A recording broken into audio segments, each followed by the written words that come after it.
Welcome, welcome everybody. Welcome Snowdrop. Welcome. Hope you all had a nice day. And let's have some fun together. We have finally the World vs. World rush. Long awaited. It's here. So what else do we do than another strike mission run? The usual. Now, after that I will go into the long queues. We already have like 100 queues here on EBG.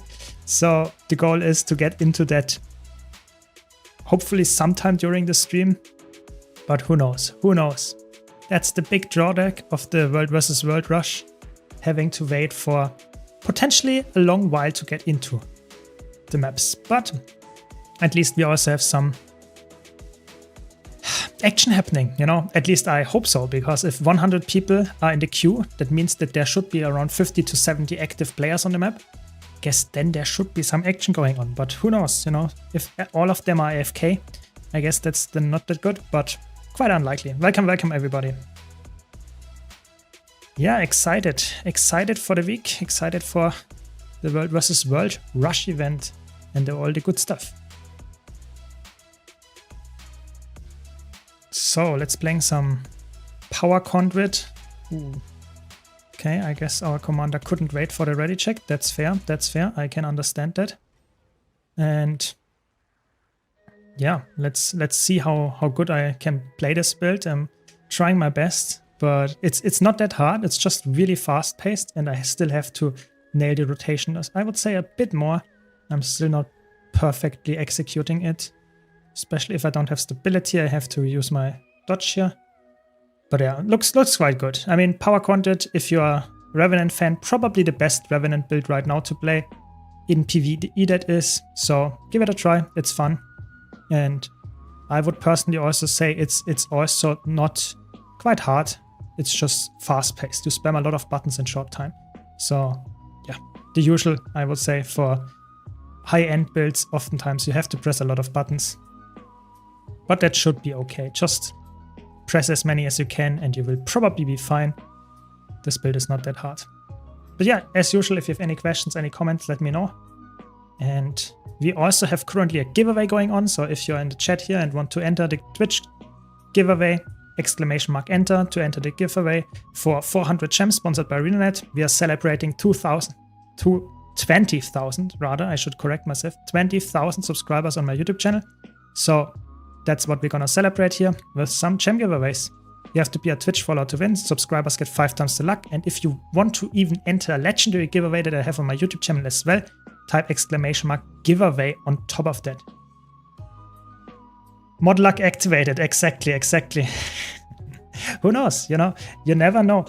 We had last time also someone win that was actually, I think, like somewhat like known. I can't remember anymore, but it was someone that we had quite active conversations about. So that was quite funny. But I think we had not that many subscribers win yet. So I guess the chances are quite good, even if you're just a follower.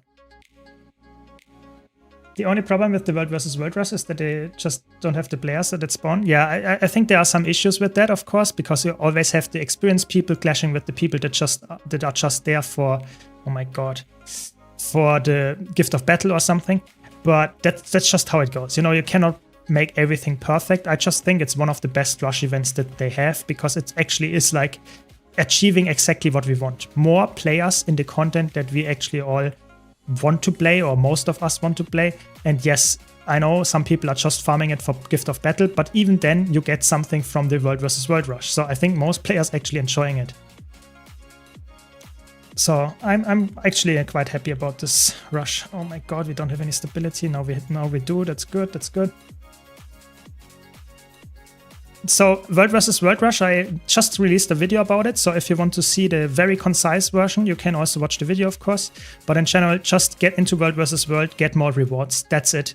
Basic and quite easy to play, because it's not requiring you to do anything different than usual. Just playing World vs. World, and you will probably get just more loot out of doing that. So I guess why do we ignore this guy? Okay, it's fine. It's fine. A little bit scuffed, but what can you do? What can you do?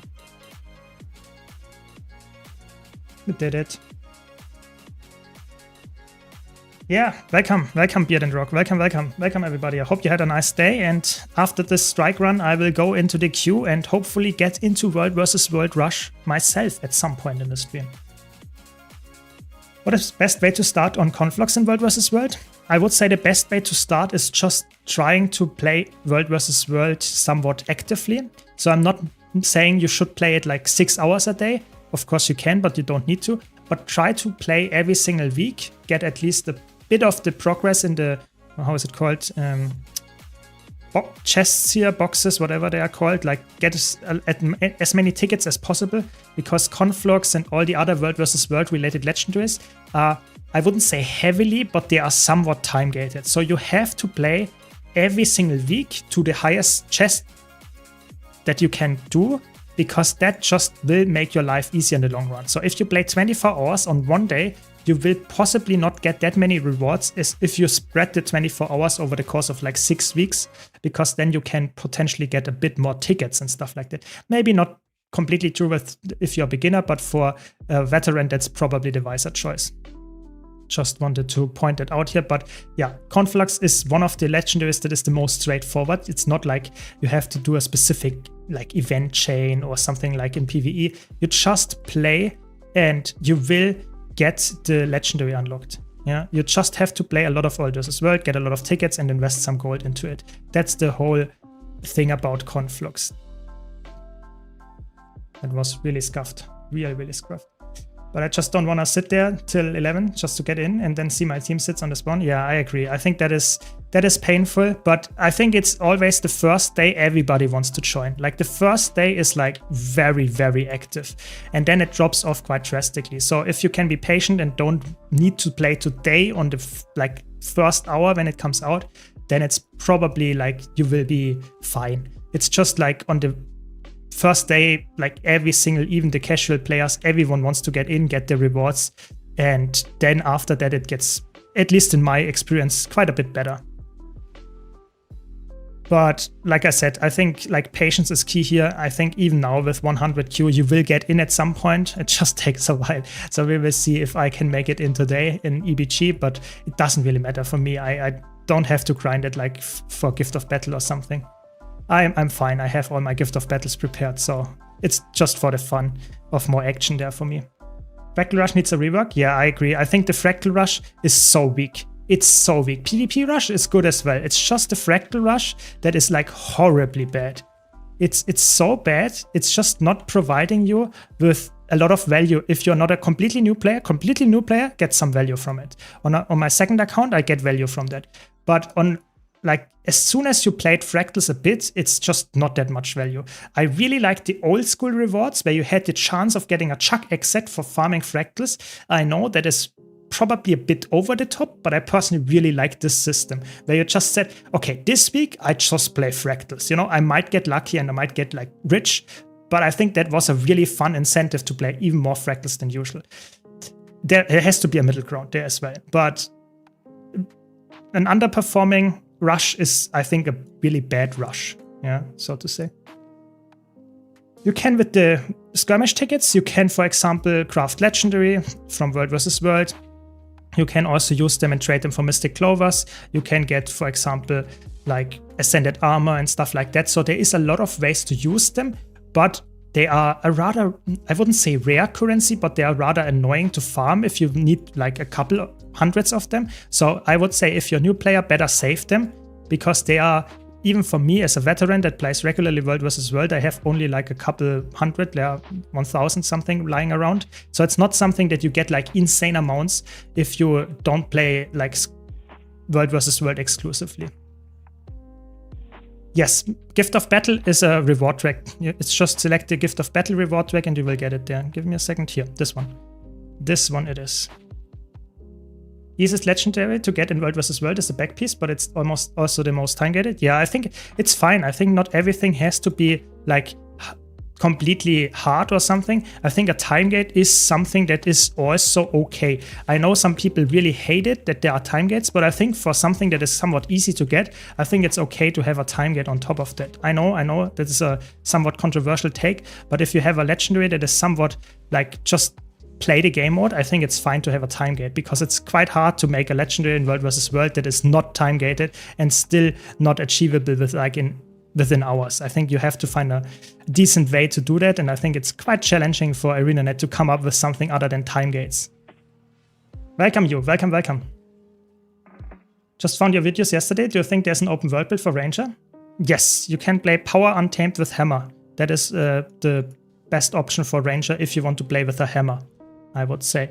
Power Soul Beast can also work with Sakura's Relic, but it's not my preferred choice. I think Untamed is probably the best user of Hammer as a power-based build. For solo play, that is.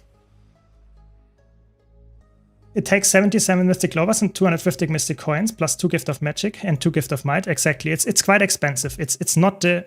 Can I get the jump? Oh, sometimes you can cheese the jump here. It's fine. But yeah, it's quite expensive, so it's not as good as the other one where you just need like 16, or where you sometimes even need less than 16. So some of them just need like... One of them needs 33, so the arena ones needs less. So it's quite a... Yeah, quite a large Clover investment, I would say. But some people, I had it before, some people say it's like for them, Clovers, they have like 1,000 Mystic Clovers in the bank. I don't have that, but maybe some people do, so it's not that expensive for them, I guess. Yes, exclamation mark enter in the Twitch chat to enter the Twitch giveaway. You have to be a follower to win. Subscribers get 5 times the luck. 400 gems are on the line. We will do multiple giveaways today. So just watch the stream and stick around. You will have a rather decently high chance of winning. What are your favorite elite specs at the moment? I really like Paragon in PvE. I think it's just a very chill vibe, and like just it is like quite laid back and stuff. So I really like to play that as a support. It's not the crazy like insane triple S tier support like others, but it's decently enough. So I like to play it. And other than that, come on, make the wave. There we go. Like for the stun break is better to use on this legend. And I really like to play right now Luminary in World vs. World as a support. It's just giga busted, so it's just really fun to play something like that. And other than that, what else do I like to play? I just like to switch around stuff. You know, for me, it's not like if you would nail me down on one legend, like one elite spec that I want to play all day, I think I would probably get bored and don't play the game as much as I would swap around. You see, now I'm playing Conduit as DPS because that was what the group was looking for. And later I will play probably some Guardian, Luminary in World vs. World. And yeah, I mean, it's just always... there we go. Everyone is dead. That's not good. What's happening? What is happening? Yeah. Any Mesmer DPS builds you enjoy right now? Yeah, I still enjoy Power Virtuoso. I think for me, Power Virtuoso will always remain one of the most fun Mesmer specs because it has so much baked in like utility defenses that I typically pack in PvE. So I don't know what to expect. Sometimes it's chaotic, sometimes it's like a perfect group. So having a DPS build that does a little bit less DPS on the benchmark is for me worth it, because I have some range damage in there, I have a lot of CC, I can swap my utility skills, and I have blocks, evades, distortion. I have the full toolkit. So for me, this is one of the best picks that I can do because it's just very, very safe. I know I could play like a Power Conduit and has a higher benchmark, but in a lot of real fights, you will not reach that anyway, so better go for something that provides some utility as well. That's why I would say Power Virtuoso for me is probably my favorite Mesmer DPS spec right now. Is your World vs. World Luminary build on your YouTube videos? I don't think I've seen it. No, not yet. It's just a meta build. It's like a support Luminary, nothing special. I can show it to you later. Like full tanky trades, full minstrel. It's nothing special. Not worth really making a build guide about. It's been the same for Firebrand, just swapping Firebrand to Luminary, and that's it. Nothing special about the build. Can I still play Heal Rival Chronomancer in World vs. World? Oh yes, you can still play it. Thank you, Sixshot. Really appreciate it. 6 months. Thanks. Yeah, I will read your message in a second. But yeah, you can still play Heal Chronomancer in World vs. World. It's definitely like overshadowed by Troubadour. Troubadour is just better with the distortion share and all the good stuff. But it's not horrible to play a Heal Chronomancer. So if you like that, go for it. Long time no see. Back after a little break from Guild Wars 2. Been referencing your content to catch up, maintaining my Power Virtuoso at the moment. Perfect, that's what we like to see. Welcome back. Hope you enjoyed your time off, and hopefully now you enjoy your time back in the game. But yes, Rifle Chronomancer still decent, yes. The hard part about having a main class is that every time you switch to something different, it makes you miss your main, which is currently what I feel for Ritualist. Yeah, that is definitely fair. You know, I noticed that a lot when I played Chronomancer back before Visions of Eternity launched. I was like playing Chronomancer all the time. I really missed like the utility of it, but now I'm like fine and playing like, for example, what can I say, like Paragon without any reflex or something like that. I'm still okay with it. I'm still okay. Ooh, get the special action key. There we go. There we go.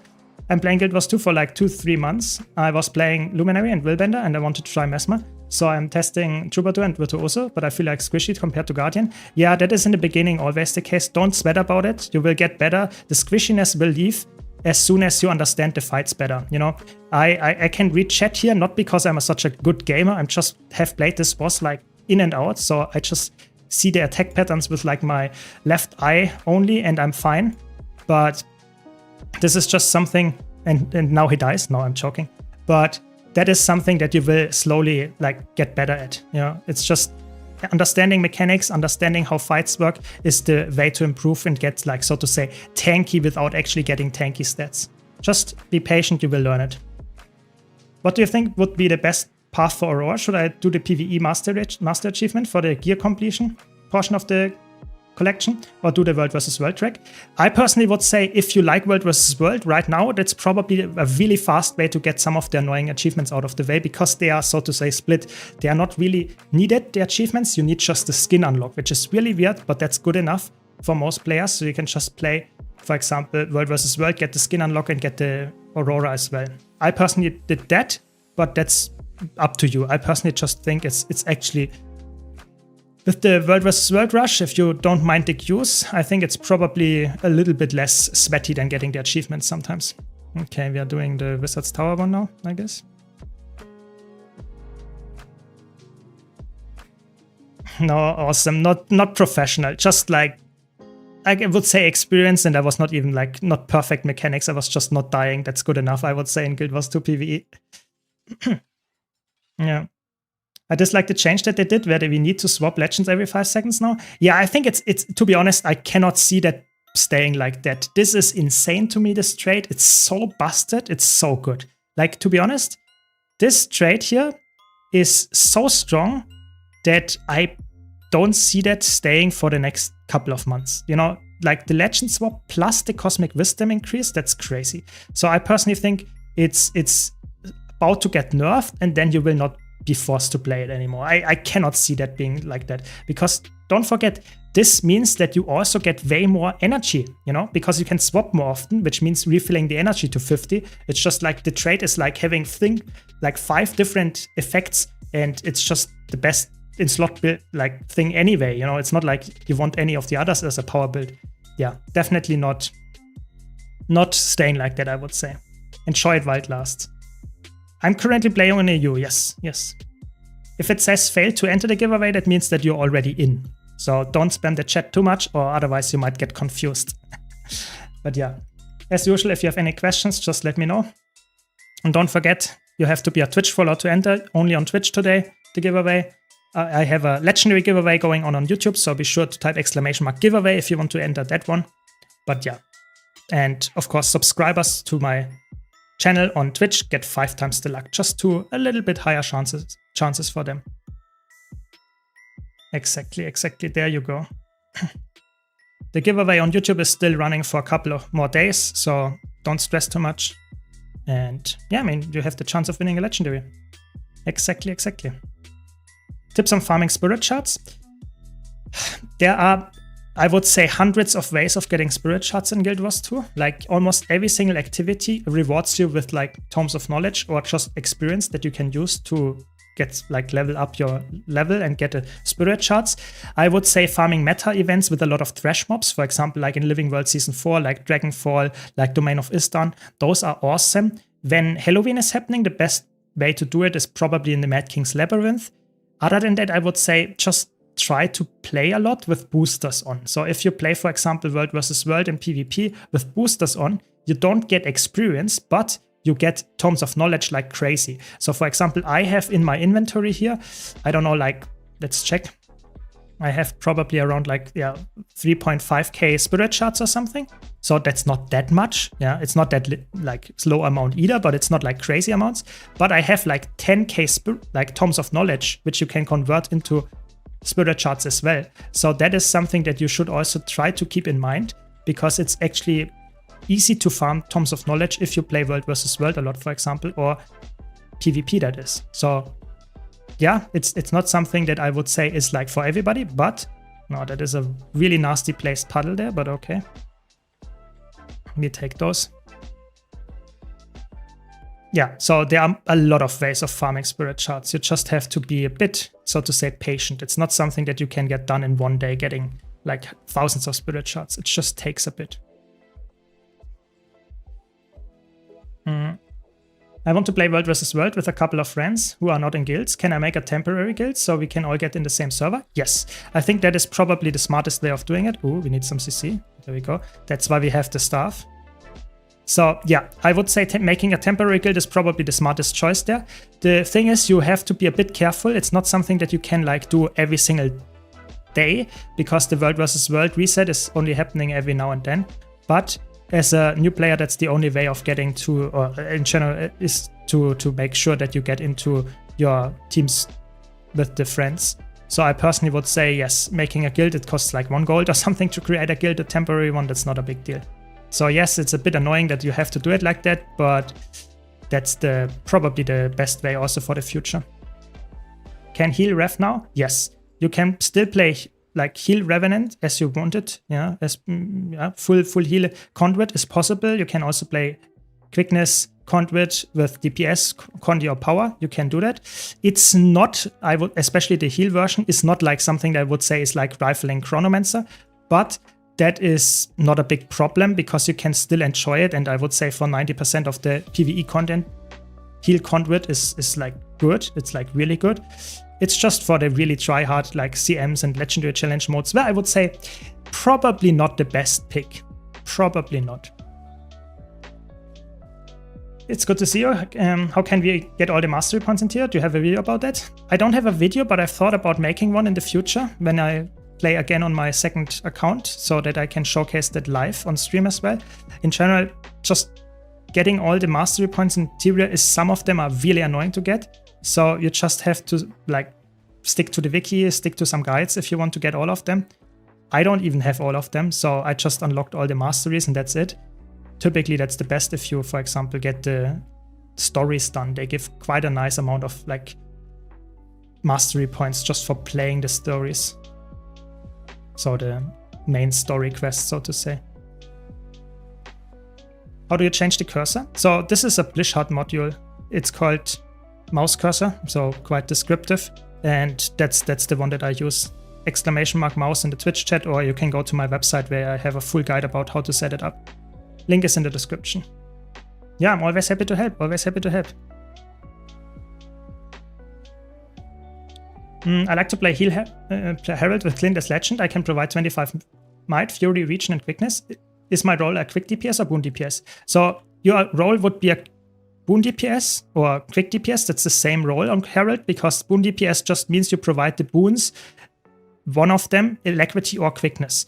Yes, you provide other boons as well, but they are so all abundant that you only care about quickness and alacrity, because those are the more niche boons that not every spec has access to. So yes, Herald is a quick DPS and a boon DPS if you play it with Berserker, for example. And yes, it's a decent choice. It's not the best DPS, but it has really good boon uptime. So yeah, good beginner build. What would you say is the best way to get a group together for the Temple of Febe challenge mode for the title? I think probably like either asking in LFG for people, like looking for like a static, or looking for people that are actually willing to learn with you, or going to a Discord server. I'm sorry, it's always like, I'm really trying to not recommend third-party tools all the time, but I think in Guild Wars 2, like the in-game group finding tool for very hard challenge modes and stuff like that is quite lackluster. So I think the best way of doing it is probably just just finding a Discord server and like raid training initiative, crossroads in and stuff like that, where you can advertise your groups for, like, for example, for looking for a static or something like that, and then you will probably have a better time of finding them. Sorry to say that, but I guess that's the best way of doing it. Glad to have a tutor published. Yeah, it's true. It's true. It's really helping. I think you lose the cursor quite easily in Guild Wars 2. It's so annoyingly sometimes just not visible. There we go. We did it. I haven't played in a while, and now see there are 2 expansions. How's the game faring? It's good. The game is doing quite well. We have a lot of cool stuff on the horizon, and I personally would say for like a new player and veterans alike, you have a lot of good stuff that is happening. So I think the game is doing quite well. We have a lot of active players coming in from all across like other games. So yeah, good time to play the game right now.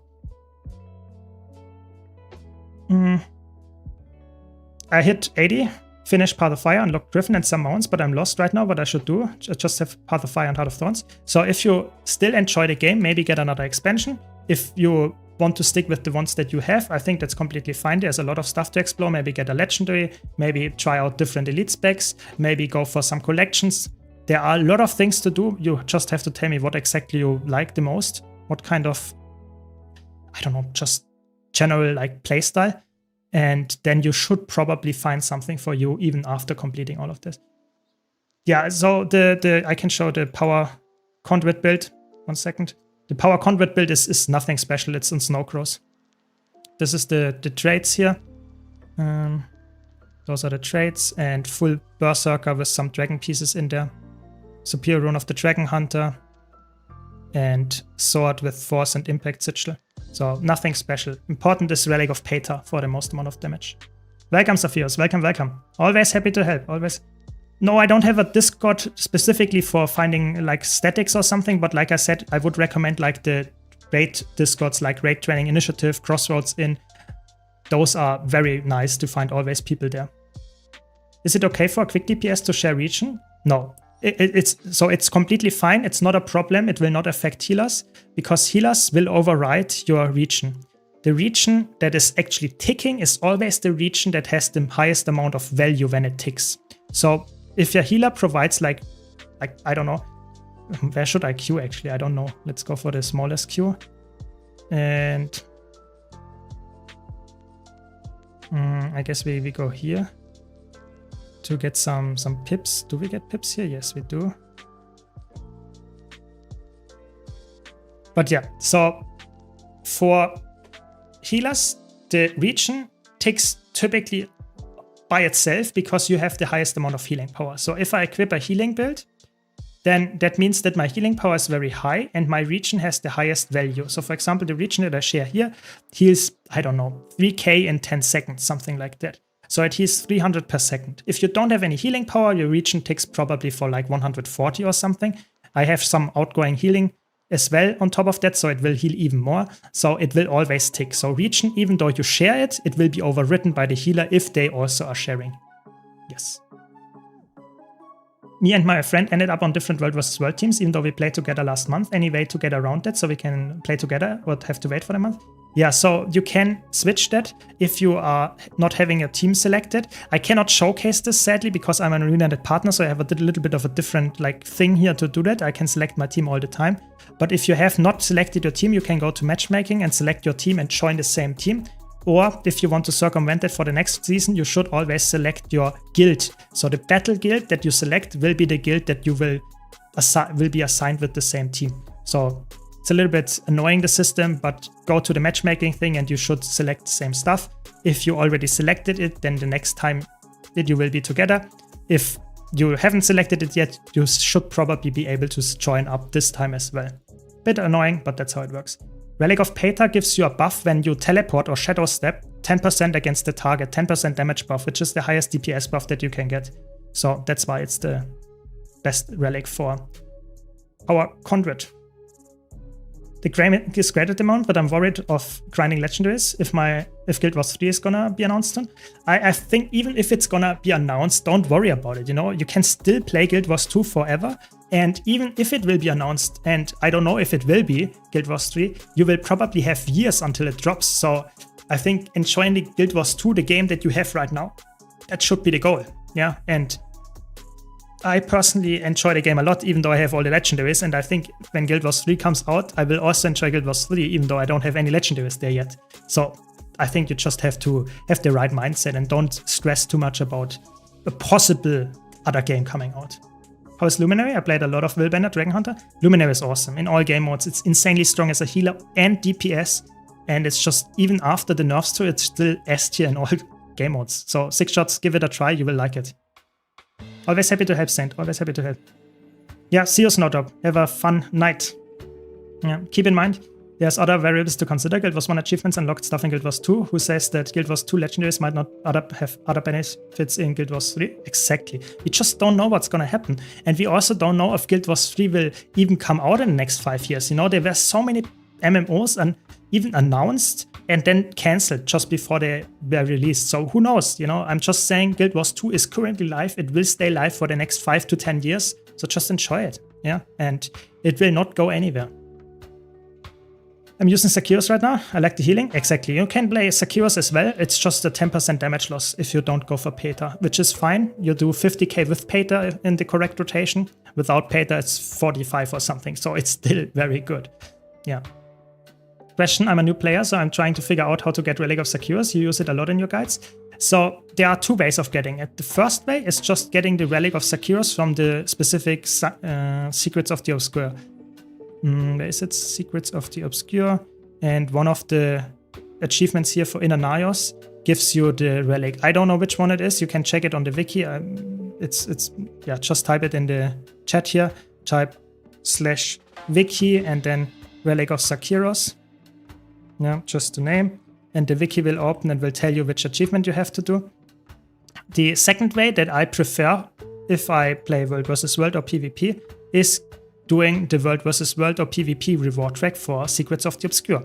If you do that one, especially nowadays or this week, which is really fast to get the reward track, you get a selection chest at the end of the reward track, which you can select all the relics of this expansion. So you can get the Relic of Sakiros this way as well. So really nice. And that's what I like to recommend. Question, exactly, that should hopefully help you. Yeah. Any recommendations on how to decide for a World vs. World team? So if you don't have any guild or something, then you just select any one of them. It's not really that you know this one will be good or bad. Just select one of them, and maybe you have a friend on the team that's helping to decide, but nothing other than that, I would say, sadly. Welcome, Loopy. Welcome, welcome. Yeah, nice stream so far. We are just in the queue and hopefully we're getting in at some point. Yeah, 6, so we should get in at some point. I'm not sure if we ever get into EBG, but at least we get into one of the maps, at least, hopefully. Yeah, that's what's going on. Is there a specific Luminary build you recommend? I've been meaning to make one. So for World vs. World specifically, I like to run this one for support Luminary, like Honor, Virtuous, Luminary. Just a lot of healing, a lot of value Condi cleanses, just those traits, nothing special, like I said, like a support Firebrand, just with a lot of stability access, stability, stability, stability, stability. So you have 4 skills that share stability. It's really good. You have an invulnerability if you like. And then you take full minstrel gear. That's it, with Relic of the Flock. Yeah, very, very basic, nothing special. So just Luminary with those traits. Relic of the Monk, also very annoying. Yeah, that is also annoying, that's true. Dungeon currency, there is one reward track for dungeon currency, yes. So of course you can do the dungeon reward tracks if you have them still unlocked, but there is another one that gives all of the, where is it? Let me check. Is it that one?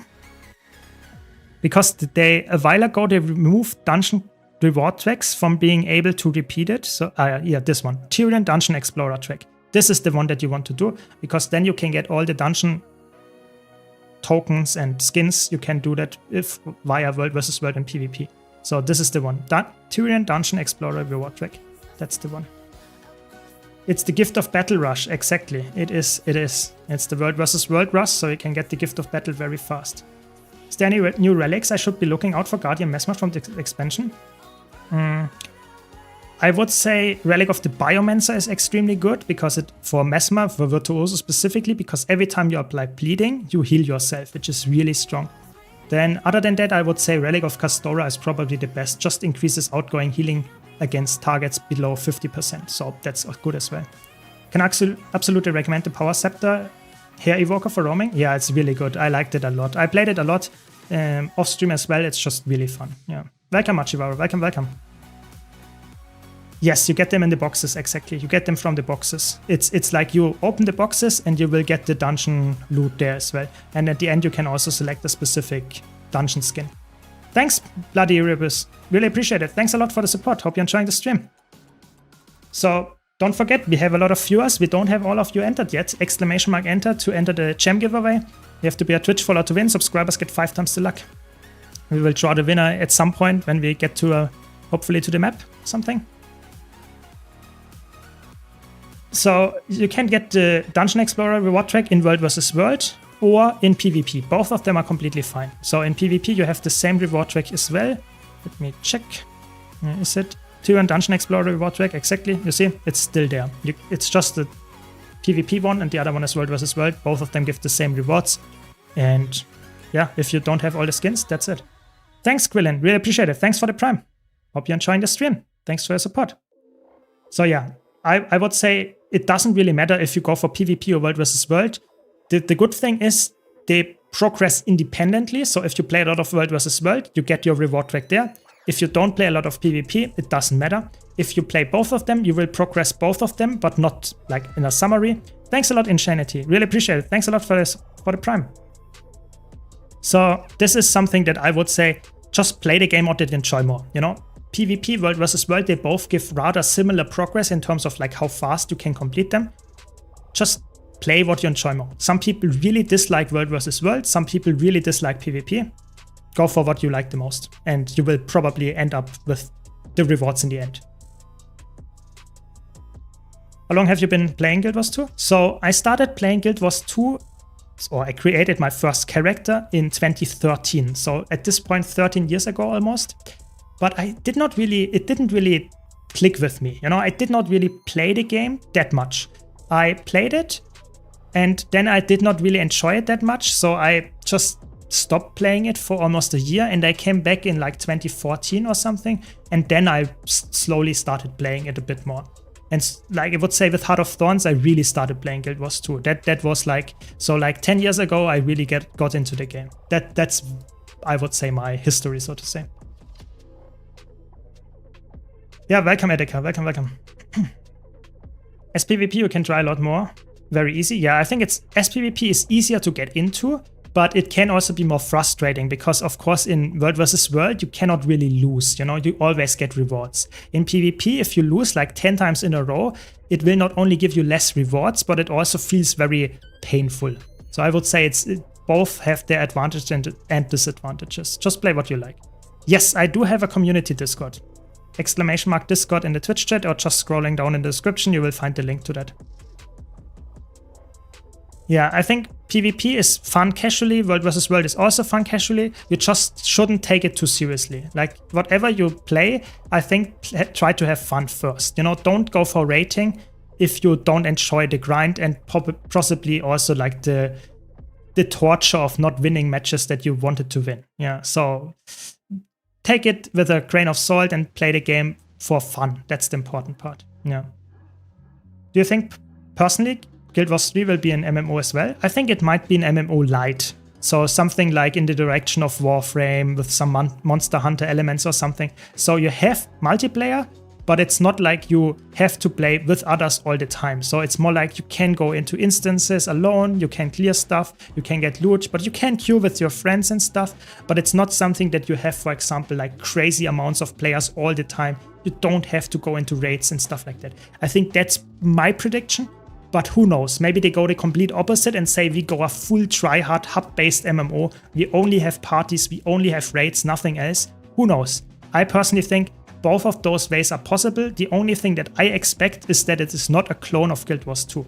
So when Guild Wars 3 will ever come out, I suspect it will not be a clone of Guild Wars 3 because Guild Wars 2 will be just a different game. I think it's very unlikely that ArenaNet says, okay, we make a new game and we will kill our old game in the process. I think that's very unlikely. So they will make something different so that they have 3 different games running at the same time. Yeah, exactly. It's true. That can also be the case. Yeah, I think Guild Wars 3 will be Genshin anything, but the world is curious. So like Zelda Breath of the Wild, but multiplayer. It makes sense with so many people enjoying open world and exploring.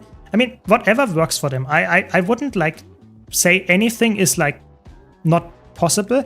I'm just saying personally, for me, it's the most likely scenario that we will get something that is like somewhat different. Yeah, in a somewhat drastic way different than Guild Wars 2 so that they can capture a completely different audience. Whatever that will be. Yeah. Do ranked matches give more experience for the world versus for the PvP reward track? So yes and no. So a single match doesn't give you more reward track progress, but because in the ranked season you will get more rewards for doing the world versus for the PvP ranked how is it called? PvP ranked chests. Because of those, you will get instant reward track progress. So in the end, yes, you will get more loot from playing ranked. And quite significantly more, I would say. So ranked is always the choice.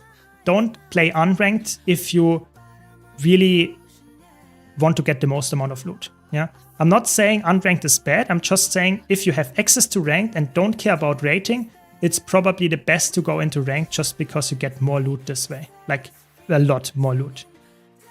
What is your favorite class? I don't really have a favorite class. I play all the classes. I switch around all the time. It depends on the like situation, on the game mode, on the just mood of the day. I would say if I would have to choose one class to pick out, probably Mesmer because it's the most unique one. But it changes like all the time. So we will see what I will answer next stream. Yeah. Exactly. So we got in the map. That's good. We just have to get to the commander. So we get there until they will get teleported. Okay. Are they moving in the other direction? Possibly. Maybe. No, and maybe they come in my direction. Maybe. Who knows? We will see. Favorite class for World vs. World? I really like to play Luminary right now, especially in a Zerg. For roaming, I like Conduit the most. But Luminary is extremely strong in a Zerg, like really good. It has like 4 stability skills. One of them you can even reset. It's extremely strong. Like stability is the strongest boon in World vs. World. And if you can provide that much, then it's just like you feel like invincible sometimes. It's really good. So I like to play that one. I think it is still really good after the nerfs. And we will have to see if they leave it like that or if they nerf it even more. But either way, I think it's a really good spec. Yeah. As a World vs. World main, seeing these people for the Rush event being nice and talking about fashion makes me laugh. Yeah, I think it, you know, the thing is, I personally play World vs. World a lot, even during times where there is no Rush event. And I personally would say it's nice that we have a Rush event, but I can understand if you play World vs. World a lot and you want to get into the maps and now you have a queue because all the people are joining for just getting the gift of battle. That can be annoying. But I think it's better to have a live game mode than having something that is not alive and you just don't find enough people to play with. So I personally would say Rush events, especially if they are so actively played as the World vs. World one, I think it's a good thing, for sure. Have you reached content complete in the game? So it depends what you would say is completed. I like to play the game efficiently. I like to play the game a lot. Sure, now they teleported after I reached it. That's so sad, but the classic, yeah. Where was I? Yeah, so I played the game a lot. I played a lot of efficient ways of getting gold in the game and stuff like that. So I would say, what does it mean to have a completed game? I still have achievements to unlock, so I'm not the highest in achievement stuff. I have maybe one of the most amount of legendaries, but that's just something that you get with patience and spending a lot of time farming gold because I have all the legendaries unlocked. But is that really something that is like completing the game? Maybe, but I still have fun, you know, so I don't care if I completed the game or not. So maybe we have to find some new goals for me that we can do. and then I will have something else to like chase. But right now I just chase fun, so to say. Yeah, that's how I play the game right now. How long is it? 2 minutes. That's long. I'm playing with Amalgam on World vs. World. It's dope. Yeah, it's really good. Amalgam is like really good in all game modes. Really, really good spec. Welcome, Drax. Welcome, welcome. Never see squads or groups in the World vs. World LFG. Am I missing something? So the LFG is more used in PvE. So in like fighting NPCs and stuff like that. You don't really see it in competitive modes that often, maybe for monthly ATs or general ATs. But for World vs. World, you have to be on the same server or same team. And that is somewhat like a little bit annoying, you know? So I cannot join, if I wanted to join this specific squad, even if they would be on the LFG, I cannot say I want to join your commander. If I'm not on the same team as them, I cannot join them. So that's the thing why you don't see it on LFG. And I suspect some of the new people will like World vs. World and stay even after the rush. Exactly, that's the goal. I had so many people saying here in chat they didn't like World vs. World, they didn't try it, they didn't like the sound of it. Then they played the rush event for the Gift of Battle, and now they are World vs. World mains. Not everybody is like that, but the people that are, I think that's a win for the game. So yeah. I need 8,000 gold to be full legendary, minus weapon. When I saw that number on guild was 2 efficiency, I almost collapsed. Don't worry, Loopy. You will get there. You know, just stick with grinding gold. Just play the game for having fun. Get gold in the background, and you will get it done this year. No problem. Just be patient. Try to have fun. That's my big tip. You know, burning out because you grind too much is the worst way of playing the game. You should always try to have fun, and you will get to enjoy the game way more in most cases. Some kind of challenge mode account? Maybe. I'm not someone like that is specifically skilled like in speed running or being like really like crazy good at the game. I wouldn't say that I'm bad at all. I'm just saying I'm not I cannot play the game like as good as other players that we have on the like really tryhard players. Maybe that is something that I should do, but I would say I just try at this point to have fun and interact with you, answer questions. But maybe if there is like a big downtime, maybe I just go for something like that. Maybe I go for like the most annoying achievements, get the highest amount of achievements that I can get. Maybe make that all without dying. Who knows? Something like that, yeah. Do you use utility skills with the thumb on the mouse? Yes, that's what I do exactly. Yeah, exactly. You can get the free legendary gloves as well from Fractals. That is true. Is any other World vs. World reward track worth it? I would say they are all worth it, depending on what kind of stuff you want to get. They all give you a decent amount of gold. Some of them give you more gold than others, but they all give also some account bound stuff. So it depends a bit on what you actually are looking for. I personally always look for account bound currency that I cannot get any other way, or can get other ways, but I cannot get it as efficiently as in World vs. World. Then that's what I want to do. But typically a lot of times you just want to get the most amount of gold for most players, other than the Gift of Battle reward track. What do you think, which class is the most unique and fun to you? That can be a good healer and also a support, DPS or pure DPS too. I personally would say, to answer this specific part of your question, I would say Chronomancer, because it's very unique. It can fill full DPS, really good DPS right now. You can fill a full like support role like a healer. You can fill a hybrid role like a boon DPS. And it's also not that easy to, not that hard to get into, especially the support one. It's not hard to get into at all, I would say. That's my pick because it's very unique, it's fun, it has a lot of flexibility. You can even play alacrity and quickness. Even after the nerfs, still top tier flexible pick tracks, yeah. So, Bloody Erebus, so the servers in Guild Wars 2 nowadays work like we have this team. So currently I'm on Grand's Door and I'm fighting against Mirror of Lissa and Bloodstone Gulch. Those are all teams, and those teams are having a specific guild selected or are just mixed together to get the specific team set up. So they have like, I don't know, 500 to 1,000 players in one team, and those players are this month together on this server. So it's not a real server, it's just something that they are matched with together. You can select it with your matchmaking button here for World vs. World, and you can also select it here via your guild panel and say it here pending World vs. World guild. That is what you're looking for. A few more seconds here. And we have, yes. So that it's a little bit of a confusing system, but that's how it works, yeah. Exactly, Lopi, exactly, Lopi. That's the plan. Now, I just started playing this past weekend. We're following the story. So far, so good. Around level 40. I've been trying for years to get my wife more social online. It's been difficult. I mean, Subtlety, I'm with you there. I hope it works out for you. I think Guild Wars 2 is a great game to make that happen. I think it's not too, like, try hard. You can get into it very easily. It's somewhat, like, new player friendly and quite casual as well. So it should be a nice starting point for players that want to slowly get into the online world. Why do I not see Catalyst anymore? I think it's just overshadowed. Most players that like Catalyst are now playing Evoker just because the power level is a bit higher. Slightly, yeah, slightly. But it depends on the situation. For example, in a Zerg, oftentimes Catalyst is actually better than in a lot of other cases. So Catalyst can be better than Evoker. It depends on the gameplay that you are playing the most. Yeah. Yeah, it's a weird system. It's good for veterans. It's a little bit confusing for new players with the how you can actually get into like world versus world and what kind of systems we have and that kind of stuff. We should probably try to queue for EBG. Maybe we will see like 88 position. Let's see how long we take until we are in. Probably the rest of the stream. Yeah. So like I said, I think Chronomancer Drugs is probably the answer that I would give you there. Can you swap characters in World vs. World and still be able to join the map? No.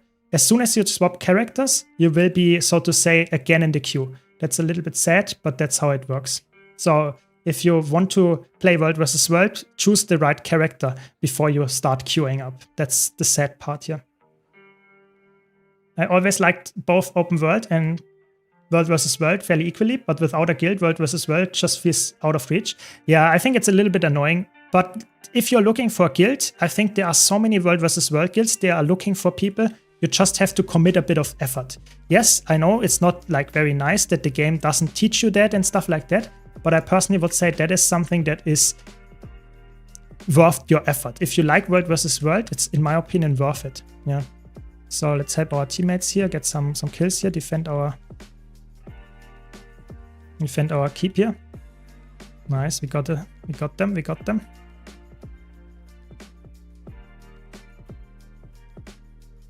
Yeah, so you can swap your characters, but you will have to requeue. That's what was meant. Yeah, of course you can swap your characters, but it will not be as, you know, if you got in after 90 people, after a queue of 90 people, and then you swap your character because you want to play Guardian instead of Revenant, that will be painful. Yeah, then you will have to requeue.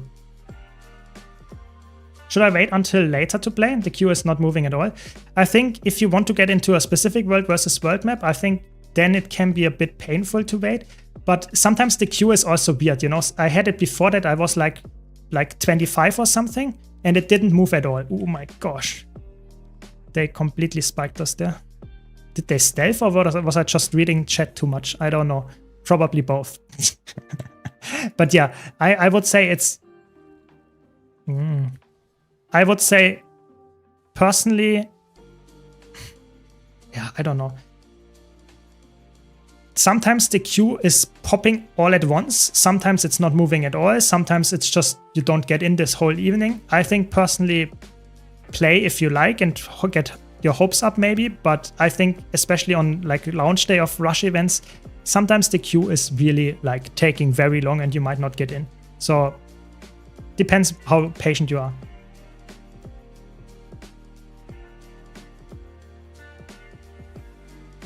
Yeah, exactly. You should also, if you want to get the most amount of loot and stuff, of course, have the gathering stuff equipped. So if you want to get your gathering and stuff for the synthesizers and so on going, then you should have that set up as well for your character, because sometimes it will be a bit painful. You can purchase it from the vendors. That's the good part.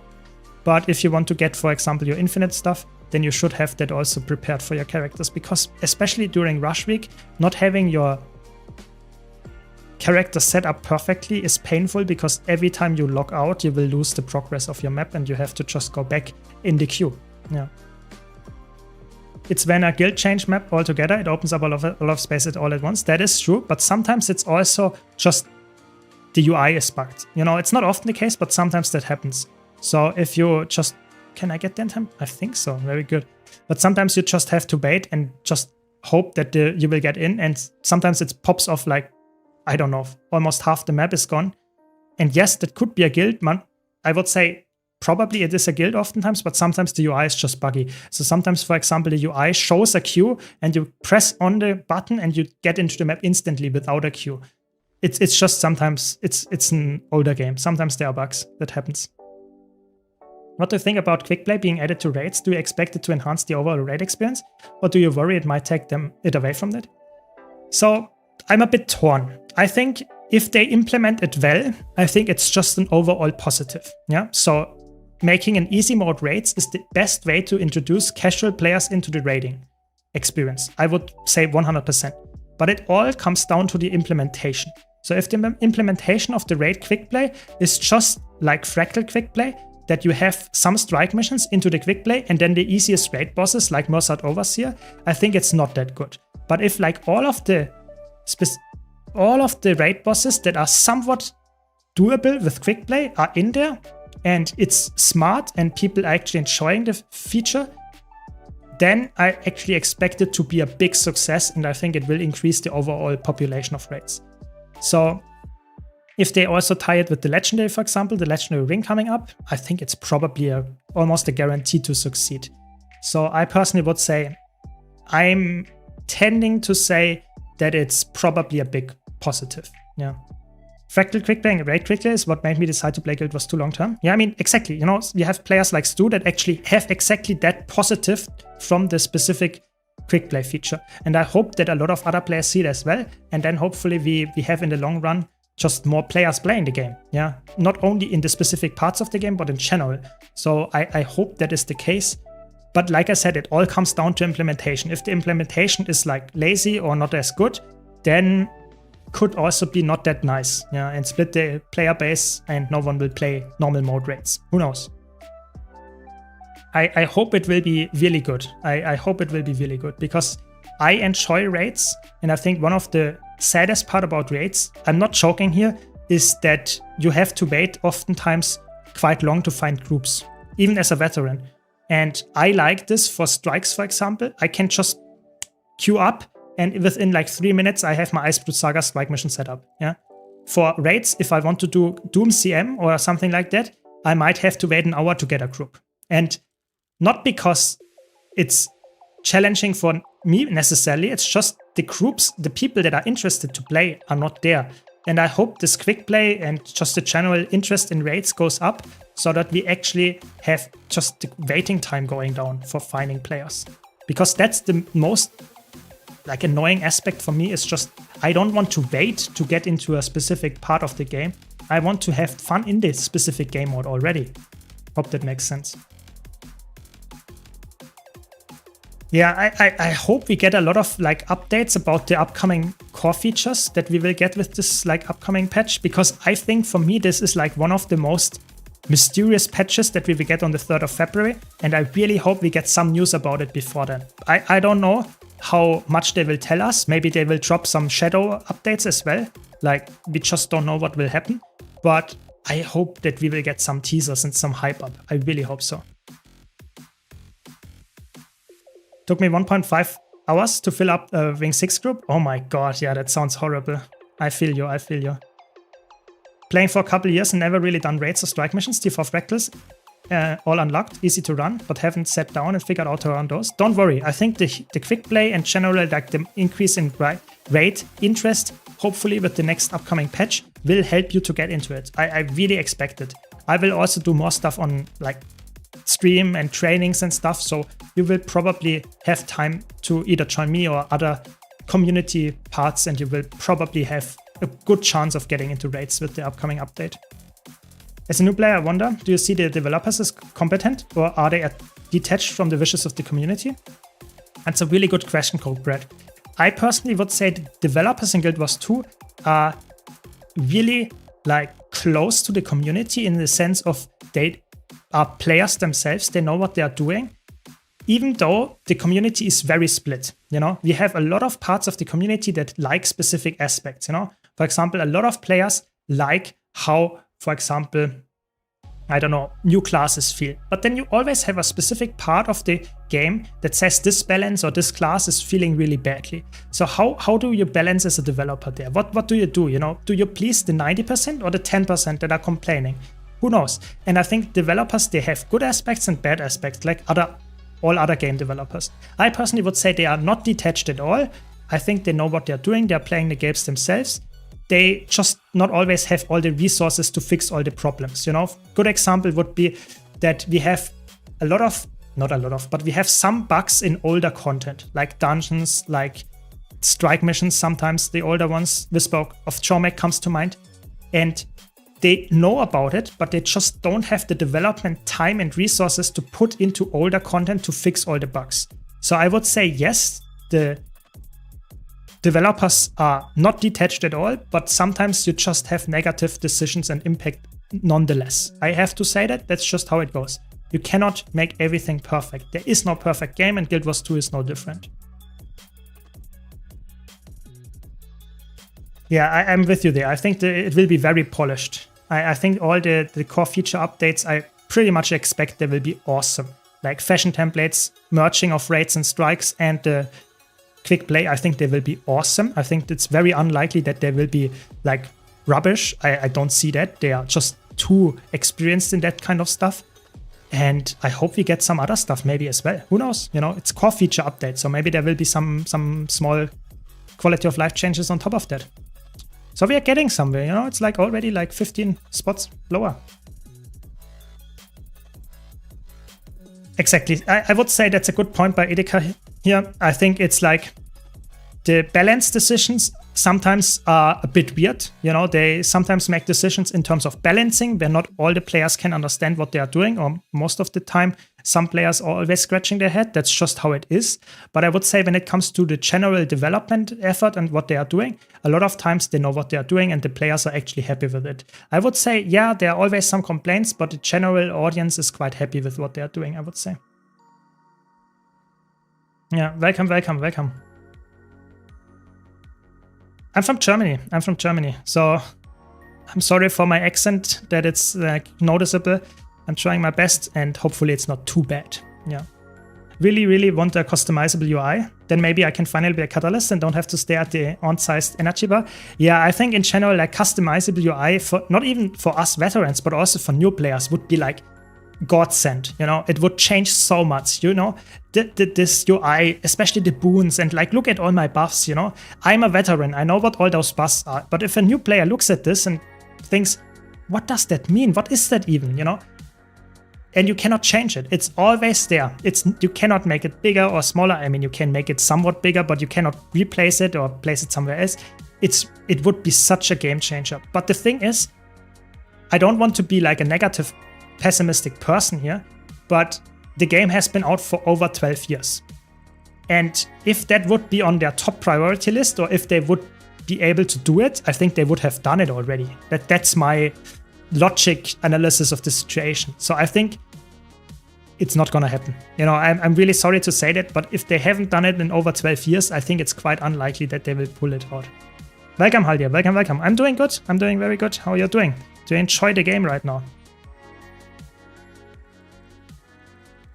Yeah. Yes, I'm using Blish Hut. I'm not using that many Blish Hut add-ons. I'm just using a session tracker, Nexus Gem, Mounts and More, and Mouse Cursor. The others I'm not really using that much. They are just for making the game a bit more user-friendly. Nothing more, I would say. Ooh, they are coming. There are a lot of them coming. I think we might not be living that. The worst thing for new returning player is being overwhelmed with boxes and currency filling inventory. Yeah, that is a fair point. Fair point. It's the game. I think every MMO has issues with new player onboarding, but I think this like boxing, that is something that is a bit annoying in Guild Wars with the inventory for sure. But you will get to understand it, I would say. Yeah, I think the UI is the problem is that we have a rather like old engine. The engine is over 20 years old, I think. So that is a problem. That is the problem. Yeah. Can I enter World vs. World with a Berserker build? Yes, you can play that. You will be a DPS in Zergs. So in like 50 player squads, you will be a DPS. That is not always easy to play. Sometimes you will die fast, but if your supports are on top of you, that will be good enough. It depends on what kind of like role you want to fill. If you want to be a healer, be more tanky though. Yeah. Nice. That's what we like. That sounds very good. A character spreadsheet. That's what I like. Character progression spreadsheet. Looks awesome. That's how I do it as well. That's how I do it as well. Just out of curiosity, is this your full-time job with the YouTube videos? Yes, right now I'm doing it as a full-time content creator. We will see how I can upkeep that. You know, it's not the most, I would say, active job right now, or like best paying job right now, to say the least. But who knows what the future brings? Who knows? Probably not with a healing build here.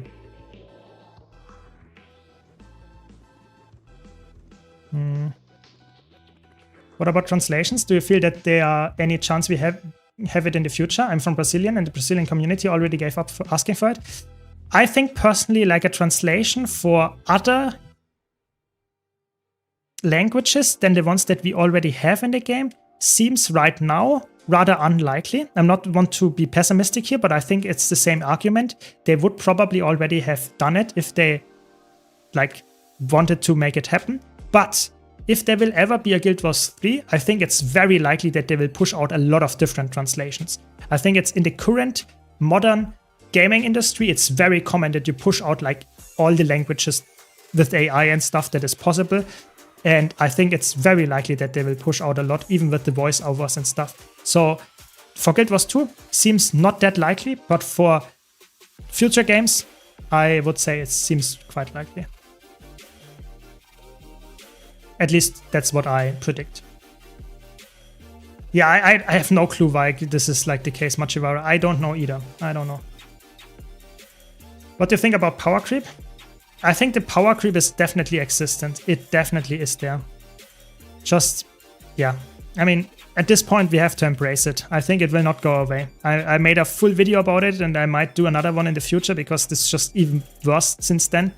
But I don't know. Just accept it, and power creep is there. Feature creep is there. And it has negatives. It has some positives as well for some players. I think we will not change it anyway. That's the thing there. Yeah, I think if you just want to get some achievements, full Berserker gear, getting into World vs. World is completely fine. You might die fast, but if you just stick with your group, I think that's fine as well. So I was, before I became a content creator, I was doing research. I was in research. So what does that, how does, they are farming us here. That's not,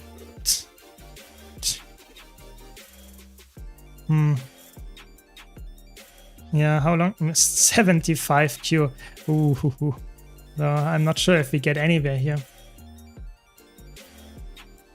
I don't know where to go, to be honest. I guess we will just run away now. Nothing to do that.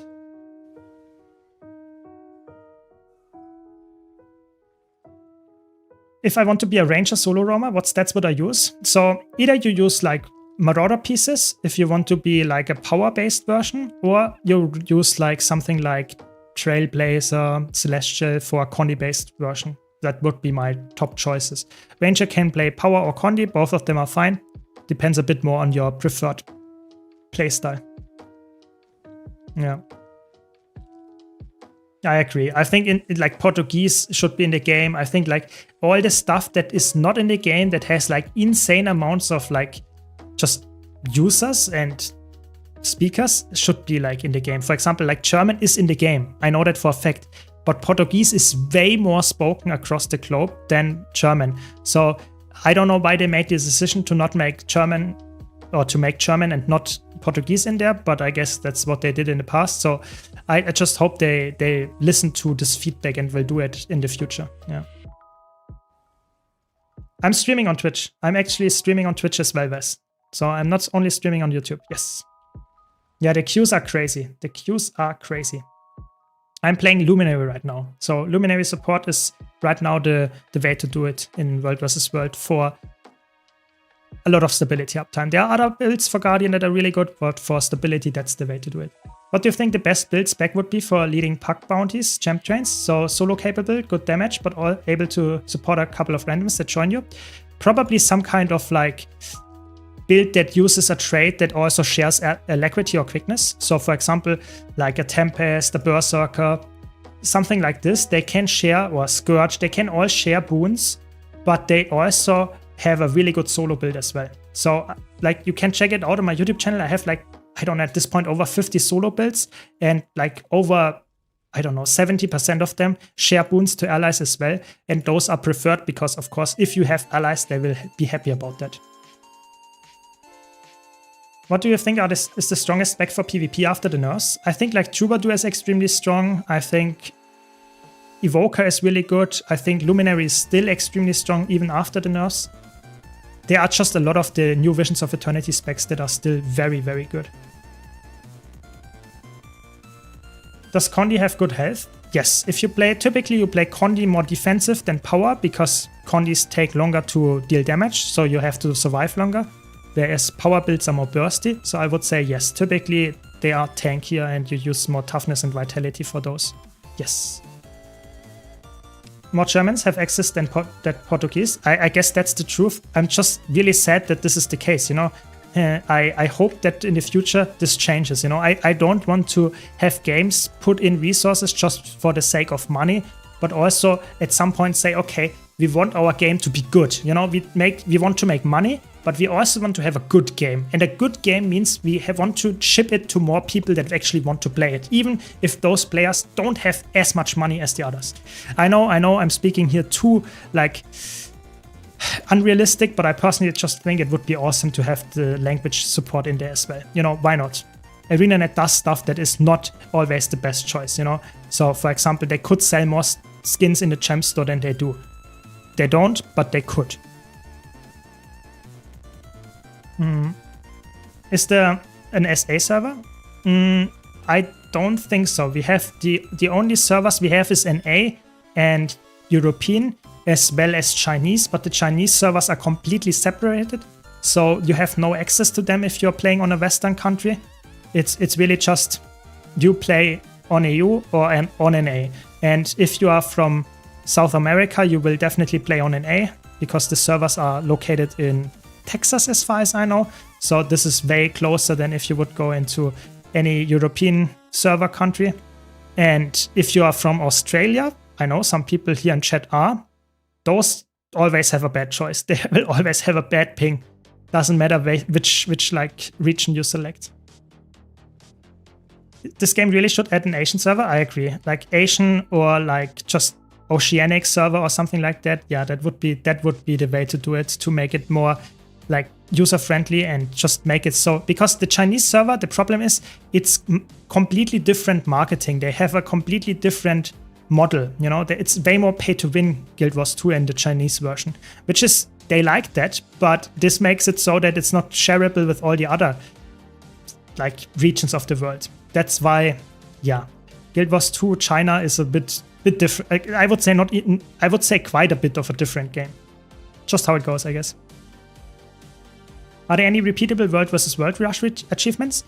There are no repeatable achievements as far as I know, but you have this buff, and this buff will not go away for the whole week. And it gives you 100% World vs. World experience increase, and more magic find, and more reward track progress. So if you play a lot of World vs. World, you will just get more loot passively. Just overall, really good. That's why you should probably just play if you like it, and even if you have done all the achievements. Yeah. They are just once and done, but the reward increase is just so noticeable. You know, this is good and all, but overall you get way more loot from just using this buff effectively. Yeah, it's a really good buff. I think you would be really sad to miss this buff if you play a lot of World vs. World this week. It's just really, really good. Like, I play World vs. World a lot of times, but during this Rush event I play even more because it's just even though I don't care about the reward track, I care about leveling up my mastery rank or world versus world rank. So it's just giving me more access to more world versus world experience. You can even buy legendary gear in the Chinese gem store. Yeah, exactly. I think the Chinese, I'm not saying it's a bad game. I'm just saying it's for a different audience. And the Western audience will probably not like this pay to win aspect. So I personally would say it's good that it's split. And I think that will not change. That's my prediction. They really are missing out on a big chunk of player base by not adding servers elsewhere. Yeah, I think they like I said, I'm pretty sure if they will create another game, I think they will do a lot of things different.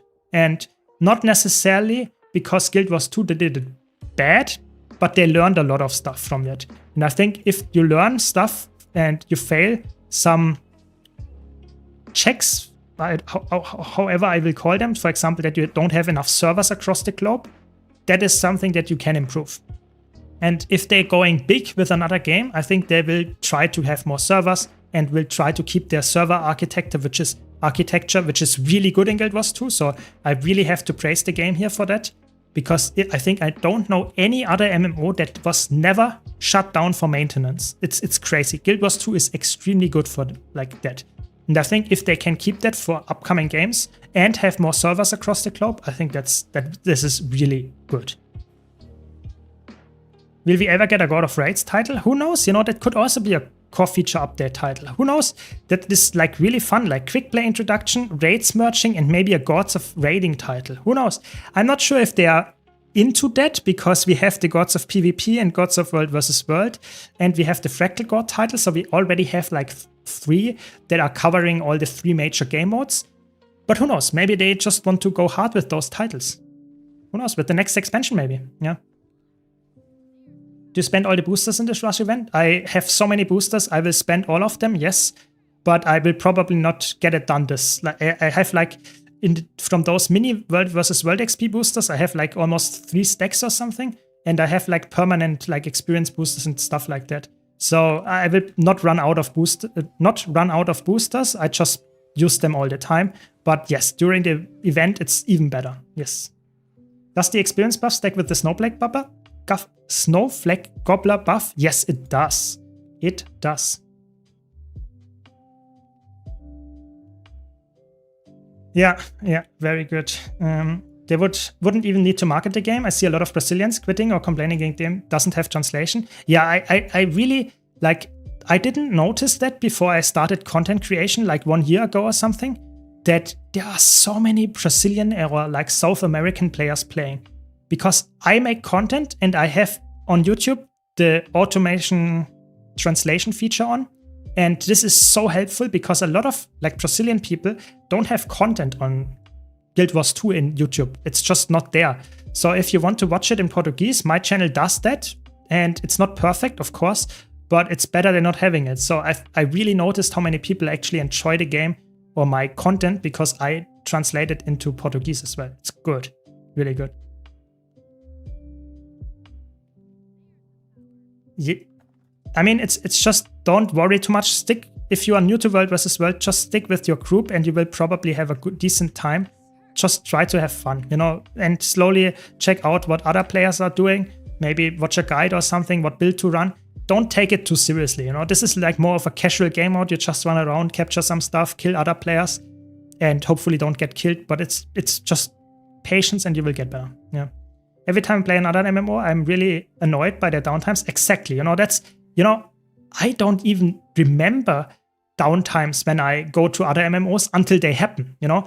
I play other MMOs and then I log in and then I think, I will play some other MMOs, and then it says like, servers are down for the next 2 hours. And I think, what? Never saw that one. And that is just something that is so crazy. You will never have that in Guild Wars 2. It's just not the case. They don't know that. They don't know maintenance. They don't do that. At least not with shutting down the game. It's crazy. It's not marketed at all, but it's just crazy good. What are the best items to buy from World vs. World vendors? It depends on which kind of state you are. You can buy 32 slot bags. That is really good, or craft them with that. You can get legendary and ascended gear. You can get like just some convert to some gold, that's also fine. It depends what kind of stuff you're looking for. They offer almost anything, I would say. Yes, thanks Loopy, that's exactly it. Exactly that. That's what I'm having, and those boosters are extremely good. The only booster that I don't have is the Blackline booster. That's the one that is not worth it in my opinion. I've been buying 5 clovers weekly pretty much only. I mean, that's good enough, you know. That's in my opinion worthwhile if you are lacking clovers and have enough of the tickets. Yes, it's definitely a really good thing to buy. I do that as well. How many pips do you get? So the pips are not fixed. The pips are dependent on how much like rank you are. It's dependent on how much your current world is rated. So if you are place 1, rank 1 in the current skirmish, you get 3 pips, or like get the most amount of pips. Then the second place only gets a couple less, 1 less, and the third place gets another less. And then of course, if you have all the rewards and you can be a commander, you can be a public commander, you can also get the wood division from the previous week, and then you get a lot of pips. So you can get a huge chunk of pips with each tick, but it of course depends on what kind of situation and condition you're in. So it's not fixed at all, but I would say most players get something between 6 and 20. That's what you get. I get like 12 right now, which is medium. Could be higher, but could be worse. What's the best healer boon builds for strikes? I have a full tier list about that on my YouTube channel. You can type !website in the Twitch chat and you will actually get a link to the website, and there you will have a tier list page and you will find it there as well. So I think it's time to build a giveaway winner for the first gem giveaway. So !enter in the Twitch chat. You have to be a follower to win. And subscribers get 5 times the luck. It's on Twitch only. So sorry for my YouTube friends. And good luck to everybody. You have 1 more minute until I pull the winner. What's the best legendary to make? I think trinkets are the best one, yeah. Yeah, the buffs are somewhat annoying sometimes to get, but if you know how to get them, they are just really, really strong. Like, I use them all the time in World vs. World. If it says failed to enter, that means you're already in. So, a little bit longer. Hopefully everybody's here then. What's your favorite legendary weapon? You mean from the look? I think that's quite dependent on what kind of mood I'm in, but I personally would say Eternity is a nice one.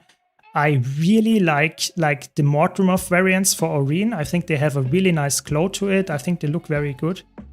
And Astralaria is really good, but it's really hard to say this one is my specific one. I have a full tier list actually about it as well, which is like 2 hours long or something. So if you really want to hear my opinion on all the legendary weapons, you can check that one out. But I think it always depends a bit on my mood. You know, sometimes I like to run Pharos on some classes, sometimes I don't. Yeah. Okay, so it's time to pull. Hope everybody's in. Good luck, and let's see who's the winner.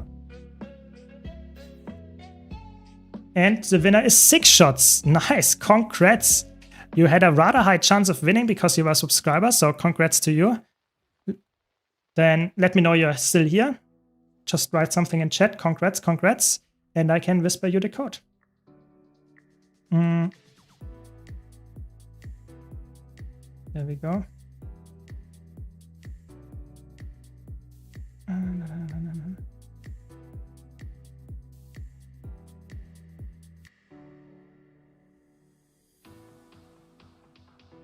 Six shots. If you're here, just type something in Twitch chat and you can claim your gems.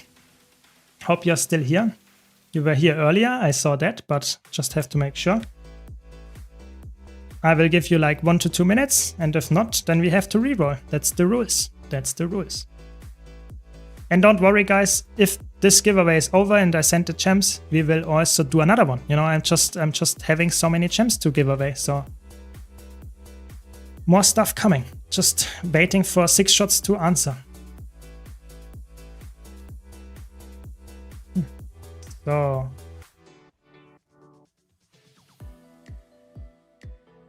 yeah, congrats if I haven't said so already. But like I said, don't worry, we have so many more giveaways going on. I just really want to celebrate my 20k subscriber on YouTube. And like I said, I have also a giveaway for a legendary weapon on my YouTube channel. So if you want to see that one, be sure to check it out on my YouTube channel. It's going on for a couple more days. So worthwhile to check my channel out. But yeah, hopefully 6 shots will answer. Hopefully 6 shots you're here. If not, we have to reroll. That's just how the rules are. And I guess I will hydrate for a second and then we will see. We will see.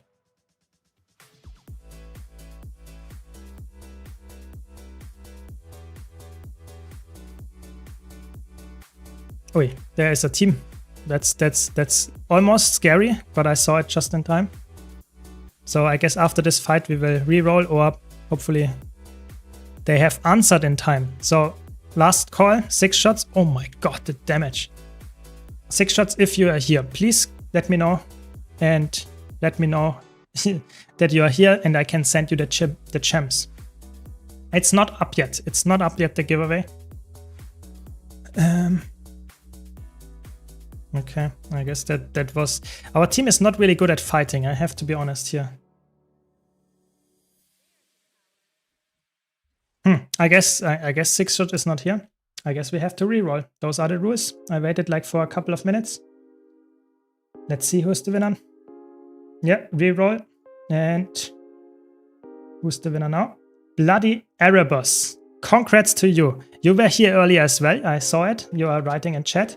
So hopefully you're here. Just let me know. Congrats again. Don't worry, we will do another giveaway. Just write in chat if you're here. And I can send you the gems. Those are the rules. Just as usual. Bloody Erebus. If you're here, let me know. Yeah, there are lots of new players in World vs. World. 100%. Nice, you made it. Very good. Congrats, then I can send you the gems.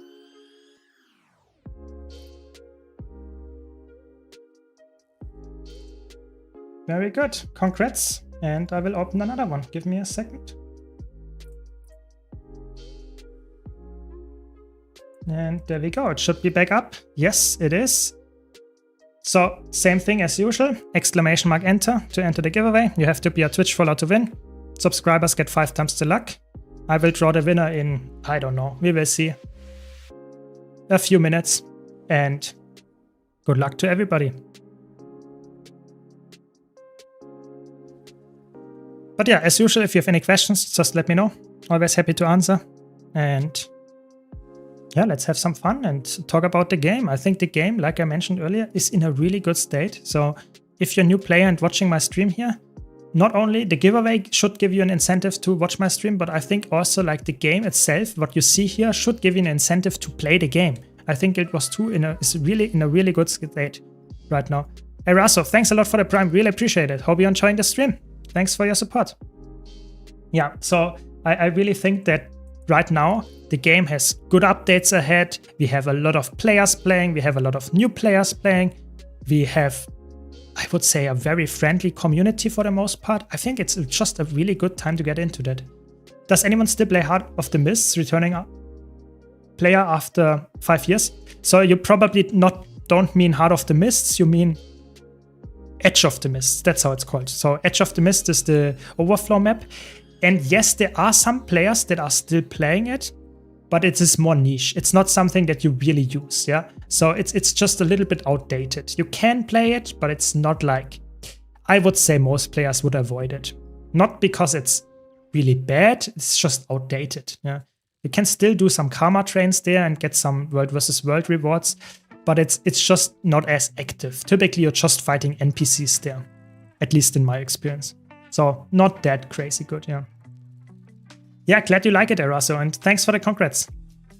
Yes, after 1 hour of queue.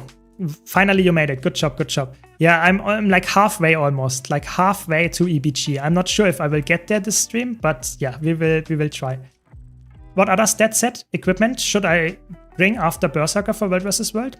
So I would say Berserker, Marauder, those two are really good for offensive builds because you want to get as much damage as possible. So Marauder, Berserker, those are really good.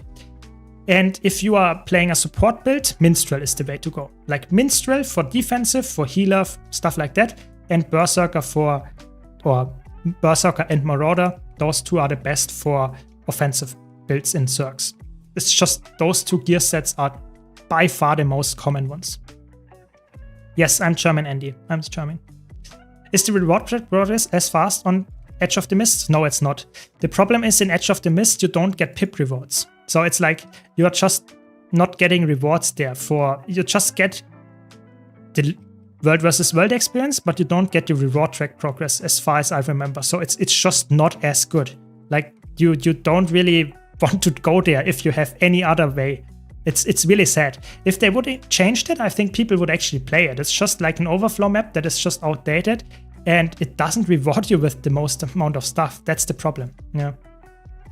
What's the thing with this event? So this event is just giving you a lot of more loot in World versus World. That's it. You just get more for playing the same game mode that you play normally. Nothing else. No crazy achievements or no crazy like legendaries or something to get. It's just more reward track progress for Gift of Battle, for example. It's just more World versus World experience.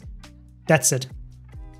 Not saying it's bad. It's actually the opposite. It's really good, but it's very straightforward and very plain, just buffing your rewards. That's it. Yeah, I would recommend it to almost every type of player. If you somewhat enjoy World versus World or if you just want to get Gift of Battle, it's just always awesome. It is really, there is almost no reason to not play it because you will probably need to play World versus World at some point anyways. Yeah. So let's get some buffs set up. Almost forgot my buffs, you know, that's always keeping the buffs up here. And check all the buffs. Do I have the... Yeah, looks good, looks good, looks good. You see how much rewards I get. Look at this.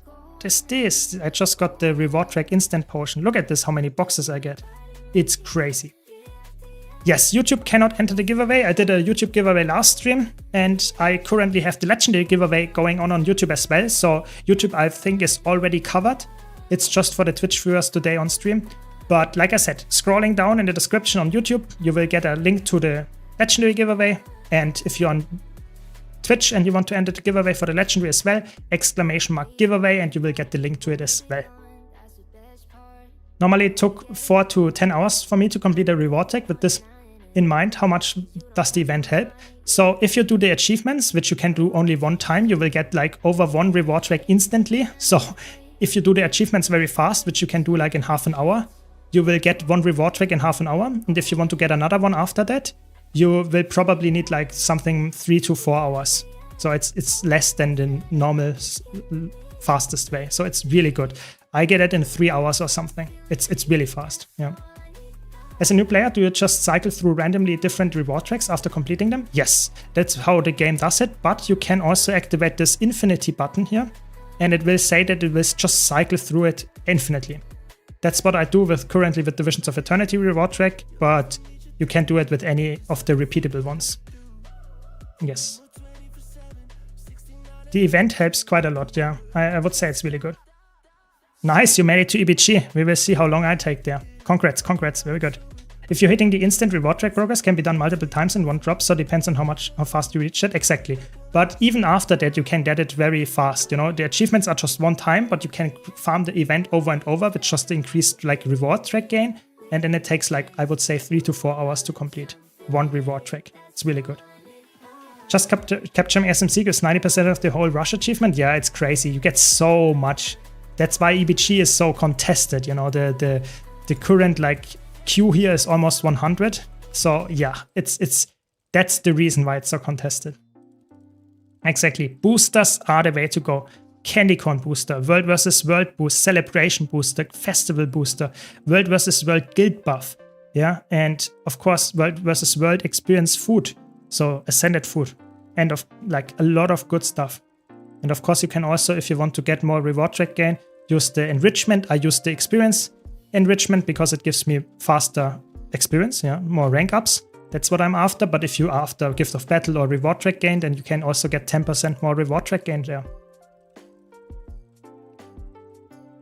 It's really good. It like this event is not the most like, I would say, interesting in terms of design, but it's just getting more loot and having more action in the World vs. World is just awesome. Yeah, that's why it's so active. That's why we have so high queues.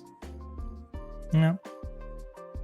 And yeah, if you're on YouTube, you don't have to type exclamation giveaway. You just scroll down in the chat or in the description of the YouTube stream. there is a link to my giveaway. It's in the description of the YouTube stream. And if you want to see the legendary giveaway on Twitch, you have to type !giveaway. But yeah, we will draw the gem giveaway on Twitch in like half an hour or something, we will see.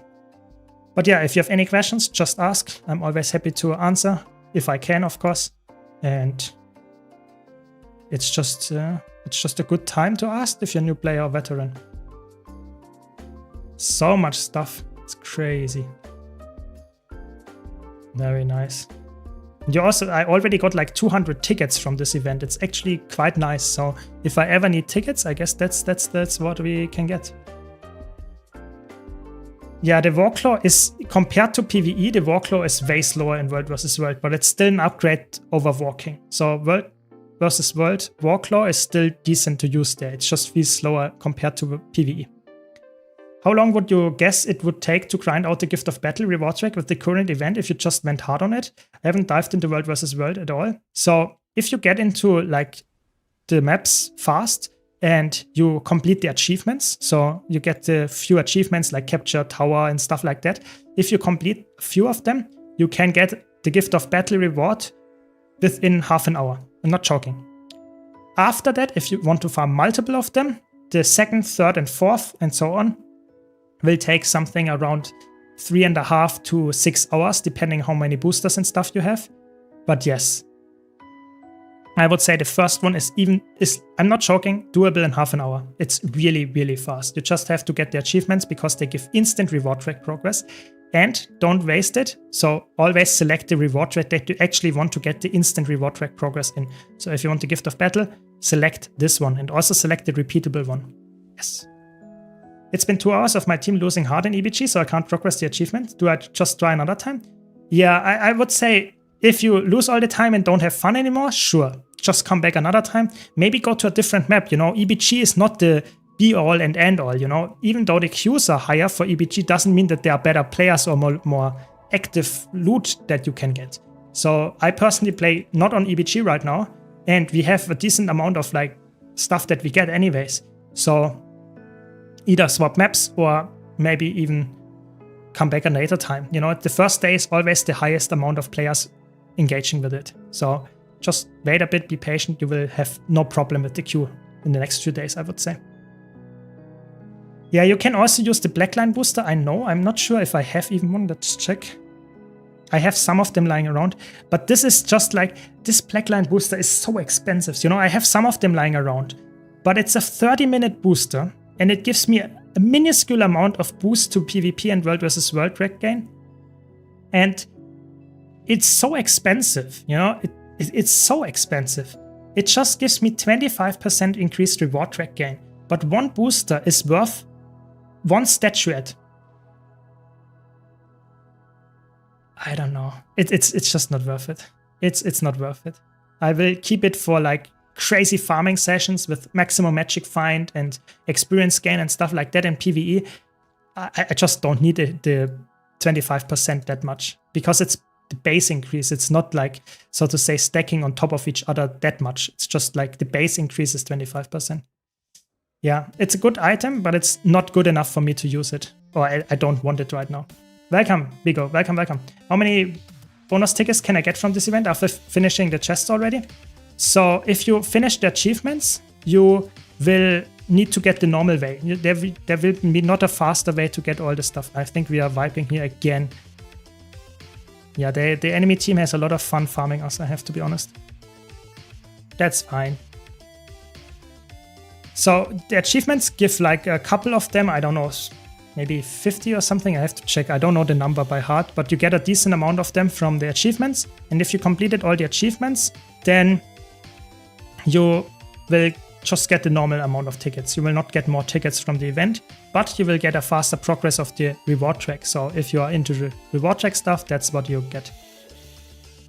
Yeah. Yeah, if you have the achievements and get the achievement, it goes very fast as well. But like I said, the achievements help only for the first one. They are not repeatable. Yeah, always happy to help. How many tickets can we get for 1 hour? So it depends. If you get all the achievements, you get like 100 in the first hour. If you have the achievements already, then it gets very much dependent on what kind of activities you do. Do you capture Stone Mist Castle? Do you defend it all the time? I would say typically you can get 50 tickets per hour, 100 per hour. Depends a bit on the situation and where you are in the game. So it's hard to say, Something around this ballpark, yeah. Yeah, tickets is definitely something that is the most slow thing to get for the World vs. World legendaries and stuff, because it just takes the most amount of time. A lot of stuff is time gated, and the stuff that is not time gated to get tickets is just something that you cannot influence that much. It's a defense of like keeps and stuff like that, or it's like an attack of a tier 3 keep or Stone Mist or something like that, and then you get extra tickets, but it's not that like easy to influence. It just needs the enemy team to play for you as well in that regard. If you keep losing, go do Pinata starting soon, then go back to World vs. World. I mean, I guess, but I cannot recommend Pinata like for most players, because the gold per hour for Pinata is actually quite bad if you don't get lucky. So I never got lucky. I did Pinata so many times and I never got an infusion, but maybe it's better for you. So sure, try your luck. I just think the World vs. World reward is probably for me the better choice. It's just consistent gold. That's what I like more. Trying to get back into Guild Wars 2, swinging between Guardian and Necromancer, but I've read they are both pretty basic. Worried I might get bored with them. Which of the two has a bit more depth to bite into? I would say Guardian has a bit more depth. I think nowadays we have 4 elite specs for all of them. Like, that is insane. So you have the core class plus 4 elite specs. So if you are worried about depth, I think it's not a big problem, because there are so many different builds that you can play for just one class. And Guild Wars 2 is also quite alt friendly. So if you want to play multiple characters, that is not a big deal as well. So if you want to do that, you can do that as well. So I would personally recommend Guardian, because it's a bit more flexible across the board, and it's also ArenaNet's favorite child. It's just very on top of the charts often. That's how I would put it. So you can't go wrong with Guardian. Exactly. But yeah, you should always choose the class that you enjoy the look of, you know? So if you're a new player and cannot decide between all the 9 classes, just play the class that you like the look of the most, because there is not a single class that is bad in any part of the game. You just have to find the correct build. And if you cannot decide between specific ones, like we had just here in chat with between Guardian or Necromancer, then I can help you and can tell you, okay, Guardian is a bit more flexible and has a bit more depth to it than Necromancer, but even like Necromancer is also crazy with the build variety, but Guardian is just a bit more there. Yeah, Guardian is just extremely strong. Guardian is just so good because it provides like support. It has a lot of damage if you play a damage build. It has a lot of utility in the core kit. It has a lot of crazy good elite specs as well. It's just a spec that is so well rounded. I think you cannot go wrong with Guardian. What is that? I think we will not get that, but okay, we will try. Welcome. I asked you about recommendations of Thief roaming builds in World vs. World, and you suggested Spectre. And I love it. That's good. That's glad to hear. I think Spectre is so underrated in any game mode, but especially in roaming. You are so flexible, you know? You don't play the classic Thief playstyle, but you have more of a bruiser build in there. You have a lot of utility in there. I think Spectre is really underrated, and I'm happy that you enjoy it and see it now as well. That's good. Happy to help. I've been playing Necromancer mainly since I got back into the game. Ooh, there's a fight. I'm most of the way through Living World Season 3 so far. I'm thinking of giving Guardian a look too. Yeah, I think that's the good part about Guild Wars 2. You can try out different classes and you will not like be punished for that. Guild Wars 2 has a lot of different like ways to gear up your second character and stuff like that. So if you're getting bored of your first, don't worry, just swap and you can come back to your first all the time. And the second one is easier to gear by a long shot. So definitely do that if you're interested in that right now. Okay, nice. We get some kills here. Surprising, we finally get some kills on the greens. Previously we were always farmed and now we get some kills. That's good. That's how we like it. that's so hard to get tickets then? Do I just try to get one chest from this event and go for PvP, PvE for the remaining pieces? I think that is the way that you can do to get the legendary armor the fastest, but you should always understand that in Guild Wars 2, oftentimes you should get the legendaries from stuff that you enjoy doing the most. So if you're only in for the rewards, yes, the best way is getting like one from World vs. World and the others from mixes of PvP, raids, open world and stuff like that for legendary armor. But if you enjoy World vs. World, it's definitely a very easy way to get it there. It just takes a while. It's not bad, it just takes a while. So I think it always depends on what kind of playstyle you like the most. But yes, the most optimized way would getting one World vs. World one and the others from the other game modes. I do roam with a buddy, the amount of support I can offer and damage, just wow. Yeah, exactly. I really like this kind of playstyle. You know, I don't like classes in especially small scale roaming where you have a friend or something, where you have no utility other than DPS. I think having some kind of support in the kit is so helpful with friends roaming and stuff like that. And Spectre has so much. You have CC, you have like stealth access. It's just so good.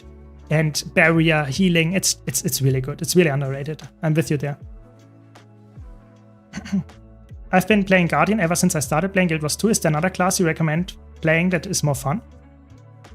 I think if you enjoy Guardian playstyle and the flexibility of it, but you just get bored of playing the blue class all over, I think probably the best class after that is Mesmer.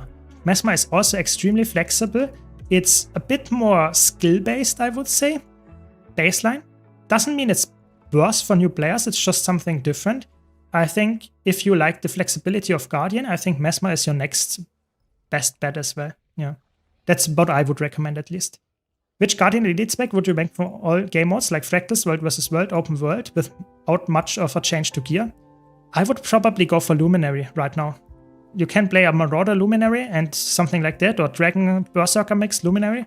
That is extremely good for all game modes. As a solo build, as a PvP build, as a World vs. World Circ build, as a roamer. Yeah, that is the one that I would play, probably something like that. Yeah, I think we will die again. Was wondering when the Circ was coming, so now we know. Now we know.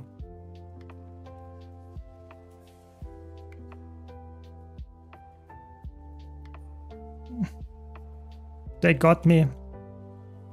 That's okay. Good thing about the Living World seasons too is that I've got a bank tab with a whole lot of Ascended stuff I can throw on your new character. Thinking I'll give it a try and get to Soto before I farm for my first legendary. I mean, that makes sense. That makes sense. Living World seasons are really good things to farm legendaries and stuff on, yeah. Or not legendaries, Ascended trinkets and stuff. So it's really good. And you will need them for the legendary free amulet as well. So definitely a really good thing to get done. What about Amalgam and World vs. World and PvP after January patch? I think it's almost untouched. Yeah, there were some nerfs to it, but it's still extremely strong. It's still S tier, I would say, in like roaming role, but also in a Circ role. It's just really good. I would personally say Amalgam, people really underestimated how good it is before the patch, and after the patch, not that much changed. So if you're an Amalgam enjoyer, you can still play it to great success.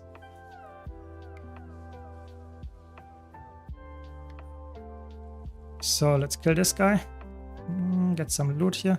It's so crazy. Almost 900 World vs. World experience for killing a veteran. That's just a lot. I would like to ask the opposite. I'm a Mesmer main. I love it so much, but I would like to play something else sometimes. But I find no matter what I'm playing, I miss the Mesmer out of that. Yeah, Mesmer is very unique. You will not find Mesmer like flexibility or like uniqueness in other classes. I think Mesmer is always the class that is very unique, and you will not find that. But if you're looking for flexibility, I think the other way is definitely also there. So if you're enjoying Mesmer and you have not played Guardian yet, I think Guardian is also extremely flexible. The thing is, Mesmer is a class that is very unique. And if you're looking for something that is like instant cast heavy and stuff like that, Guardian is different. It's the case. But you will not find another class that is exactly like another class. That's just how it is. So I think personally trying out all the classes is always a good part to enjoy the game more. Yes, as a new player, stick with one of your classes that you enjoy. But if you are somewhat getting into the veteran territory and you are slowly getting into the space where you say, yeah, I'm not really enjoying the game with this class that much anymore, maybe try a different class, you know? And yes, at first you might not be as good with it, you might not maybe enjoy it as much, but stick with it a bit because all the classes, you know, are extremely fun, at least for me. They just have a different vibe and sometimes you just have to get accustomed to it. You know, I started playing the game on a different class than I play now and I play all the different classes. And in the beginning it was just I tried one and then I enjoyed it and I tried another one and I didn't enjoy it that much, came back to it later and now I enjoy it. So it's all about like just like really vibe with the class. In the beginning that might be a bit like more annoying, but as the more you play, the better the class vibes. You know, in the beginning I thought, oh, Thief is not my main. I don't really like Thief that much. And now I play Spectre all the time. I think Spectre is such a fun class. It's really good. And, or Elite Spectre is. So I personally would always say, just try to embrace the difference. That's what I want to say. Would your Bruiser Scrapper work in World vs. World? Yeah, you can set that up as well. I think it's not as good because in World vs. World the builds are even more obnoxious that you fight, but it's definitely possible to do that, yeah. I was wondering if I can come back to the game without the latest expansion. Yes, you can do that. It's definitely noticeable that the new elite specs are still extremely strong, but you can, for example, play all the other ones that were really good, like Chronomancer and stuff, completely fine as well. It's definitely noticeable that you don't have it, but it's not something that keeps you from playing the game at the highest level. Yeah, glad you enjoy the game. That's good. That's what you like to hear. Q10, wish me luck. Yeah, you get in there, Haldir. You get in there. Do you think Vindicator is a good class for roaming in 1v1s? Yes. I think, like, typically I would go actually, Hammer is really good, Shortbow is really good. Play what you enjoy the playstyle of more. Both of them are awesome. I personally would say, like, Vindicator is one of the best roaming specs if you invest a lot of time into learning it. Because it's a very skillful build. It's not something that you just pick up and you will be killing everybody. But if you like the playstyle, this build is extremely strong. Yes. I don't think that actually, Edeka. I think Mesmer, you just have to have the correct build for solo open world play. I know for a fact that one of my solo builds is actually S tier. Yeah, you can play Condition Chronomancer with Nuris Relic, and it is so good. It kills everything alone. It's really good. You can even solo raid bosses with that one. It's extremely strong. It's just not very known. That's more like the issue there. It's just something that is a little bit underrated or not well known about. Yeah. Love Amalgam and PvE. Can solo all content in open world with my Condi Amalgam. It's really solid in group content and power setup. Yes, that is the case. Amalgam is extremely strong. I think they should maybe spice up the Wizard's Vault rewards a bit, but I think they are already quite good. I think the Wizard's Vault is extremely good. Maybe make it a bit more exciting and change a little bit of the things around. Maybe add some new rewards, chase, maybe something like that. But we will see what the next one brings. I think it's already really good. I'm having this problem with Revenant. I simply can't enjoy playing with it. Already tried many times, never play more than 2 days. That's fine. You know, not every single class has to be for you. You know, I think I still have to this day some classes that I enjoy more than others. That's just how it is. You cannot enjoy every class to the highest level. That's just how the game works. And everyone is a little bit different. So just try to find the classes that you enjoy. You don't have to force classes that you don't like.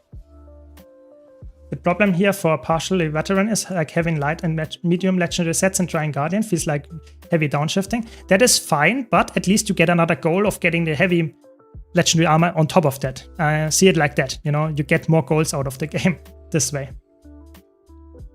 What is your favorite Mesmer Elite spec? I think from a design perspective, I really like Chronomancer. So I would go with this one, but I don't play it as much anymore because I just played it a lot over the last 2 years.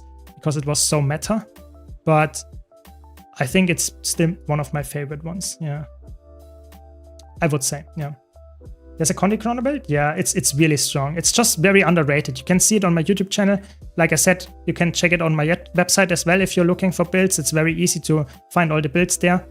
It's just Syrma.cc. Sorry, pointing that out here. It's in the description of the stream, or if you type !website in the Twitch stream, you will also find it there. Yeah, if Wizard's Vault had more Wistic Clovers, oh boy, people would absolutely go crazy on that. That is true, that is true. I would really like to see a Legendary Infusion added to the game, but I think it's really like they would have to rework how infusions work, you know? So a legendary infusion would be completely cool if there would be a rework how infusions work, you know? Legendary infusion only makes sense if you can account by the infusions and unlock them to your account, and then a legendary infusion would make it so that you can equip like them all the time or something and get all the stat increases. But if they wouldn't change that, then I don't see a legendary infusion anytime soon. So who knows, maybe at some point. Yeah, it's not. You should always try to find a class that suits your playstyle as well. You know, sometimes the class currently doesn't have a build that you enjoy. That's fine. Come back to it later, and you might find a build then. I don't know. Sometimes my website I just launched, I think like 2-3 weeks ago, so it's rather new. It's rather new. Yeah, the problem with the infusions is that you have stats and cosmetics in one item. And that is really weird because legendaries typically have a stat thing so that you can select your stats, and they have a cosmetic, but they are somewhat disjunct. So they are not the same. So you can equip a skin and the legendary because you account bind them, and then you can use all the stats, you can use all the skins. But an infusion is always the stats with the item. So how would a legendary infusion work? Would you get a skin, but you cannot really bind skins to your account with infusions? So how does that work? So I think you are definitely here on the right track. I think the cosmetics bound to infusions is the problem here. If you would, so to say, make the stats separate to the cosmetic skin, then yes, that would probably be the best way to make like the path possible to a legendary infusion. Not sure if it will ever happen, but that has to happen in my opinion. Yeah, so I hope for it. I really hope, because I'm not that much into infusions. I think that's one of the things that I just don't have that much interest in right now.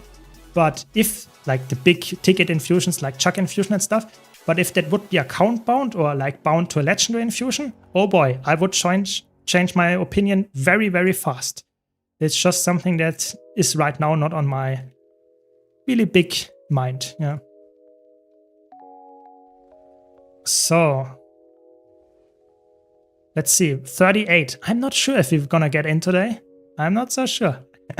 We already made it like 2/3, but it still takes a while. How long is the boost lasting? 18 minutes. There we go.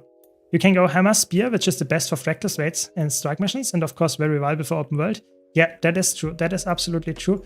The thing is, like, Guardian has so many weapons that are really good, and like, I don't know, there are really good ones. Like Ranger, Guardian, those have really so many good weapons that you can choose. So I personally would say, yeah, Hammer Spear is probably a solid choice. Good point, good point. I'm a new player. What is the state of Willbender? Is it good in a good state in PvP World vs. World? I think Willbender is in a decent state. It's not like an S tier build that you would pick in every situation. But if you really enjoy Willbender, it's an A tier build, I would say. It does its job, you can play it, and it is decent in almost every single situation. It's not the best in a Zerg though. So what I'm currently doing, that is not Willbender's like best thing to do. You can play it, it's not like horrible, but it's definitely something that is noticeable, that it's weaker than Luminary, weaker than Dragon Hunter, and it's just not perfect there, but for roaming, it's really good. So if you like a roamer or if you like PvP, then Willbender is decent, or quite good actually. I think we will die here again. Yeah, I don't know. Don't want to run away. Not gonna happen here. Not gonna happen. That's fine. I still have to buy the DLC, and I'm deciding if I should buy it or Visions of Eternity. I think Visions of Eternity right now, with how good the new specs are, is probably the safer choice, because it just has really good specs. But of course, you also have to enjoy the specs, you know? So if you don't like the look of the specs that you would get with it, then possibly go for an DLC that actually provides value for you, because I think it's quite likely that the classes will get balanced in a way that you can always play all the elite specs, not only the newest ones, and that's already somewhat the case. So Willbender is, especially in PvE, for example, one of the best DPS picks anyway. So I think you can't go wrong with Willbender or Guardian in general. And you can get the DLC after that anyway at some point if you really want to get into Luminary.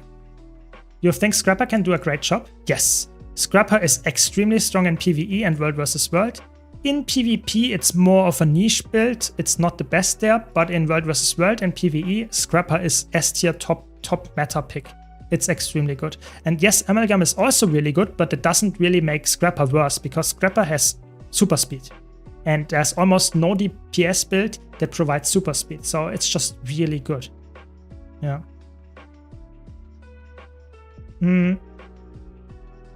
Thanks for the answer. Always happy to help. Always happy to help.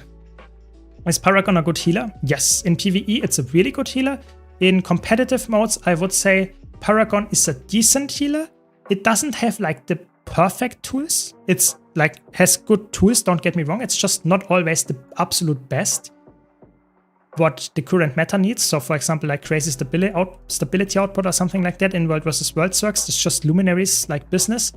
But yeah, I would say Paragon, great healer in almost every single piece of content, especially in PvE. Especially in PvE. But there are so many. What? There are like so many players here of the enemy team. It's crazy. Absolutely insane. It looks like they are double the amount or even more than us. And we still have a queue on this map. So it's actually what? Absolutely crazy. It's fine. It's fine. In World vs. World, that's the beauty of it. You don't have to win, you know. You still have a really good time by just playing the game mode. And even if you lose. Yeah, super speed is really like carrying Scrapper. And you also have crazy amounts of barrier. That's like a really good like plus. But I think the super speed is the biggest selling point of Scrapper, for sure. I think that EOD has much better legendaries in terms of variety and also better open world content than Visions of Eternity right now, but you might be interested in waiting to see the new stuff will be introduced. Yeah, I agree. I think I would not judge Visions of Eternity fully yet because we only know like, I don't know, 30% of the whole expansion. We will get a lot of other stuff on top of that we don't know how it will be just looking, how it looks like, and I don't know how it feels like, what we will get, how much content we get. We don't know that yet. We know we have a rather, I would say, rough expectation what is gonna happen, but we don't know everything. So I would personally say just wait if you cannot decide yet.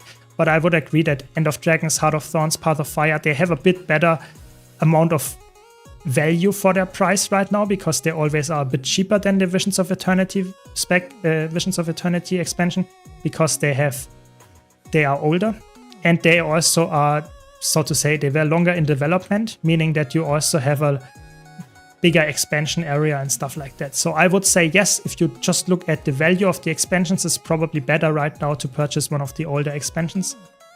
But yeah, it depends. You always have to also enjoy what you're getting, not only compare size, so to say. What's profession spec that is flexible for almost every PvE content that can focus to master and get easy spots? Every single spec has builds like that. I would say Mesmer and Guardian are the most flexible ones. They can fill all roles multiple ways. But I would say every single class has ways to do that. Choose the one that you enjoy the most. And you will probably, in the long run, thank me for that. Because you should try and stick with a class that you actually enjoy. And not use a class that you, I don't know, just someone told you this is the best one to choose. At least that's my opinion. Nice, you made it, Haldir. That's good. That's very good. No, I died. Not that good. How is the Sky Scale without Soto Mastery compared to Skimmer or Base Griffin? I have Skimmer with all Visions of Eternity Mastery, but I haven't bought Soto yet. The Sky Scale acquisition is so tedious. So I think the Sky Scale without the Soto Mastery is very good. Like, you don't need the Soto Mastery. I think the Soto Mastery helps a bit, sure, but it's not something that makes like the Sky Scale like insane. It's just a bit better. But the sky scale baseline is already really good. So if you get the Soto sky scale or if you get the Living World Season 4 sky scale, you don't need the other one. You know, you of course at some point want to get it, but it's not something that is like absolutely a must. It is just the base version that is really, really good. Don't forget to enter the giveaway. I draw the giveaway winner in a few minutes, like 5 minutes or so. !enter in the Twitch chat. You have to be a Twitch follower to win. Subscribers get 5 times the luck. So good luck to you all. Scrapper, MCM is the mortar kit? Yeah, I think the mortar kit is a solid choice in World vs. World. Yep. It's tragic that PvE, PoF is mostly open world. Yeah, I think Path of Fire is such a weird expansion.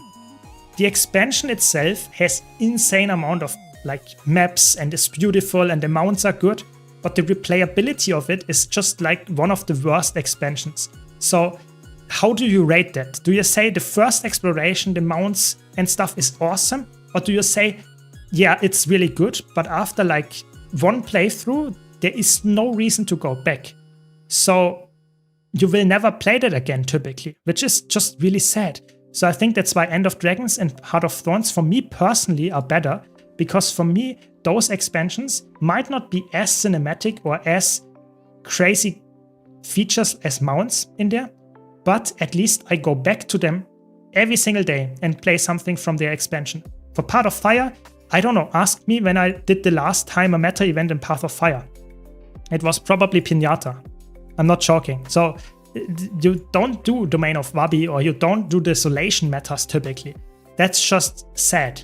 And I'm not saying it's a bad expansion, I'm just saying it's not as good in my opinion for the longevity as, for example, Heart of Thorns or End of Dragons. Yeah.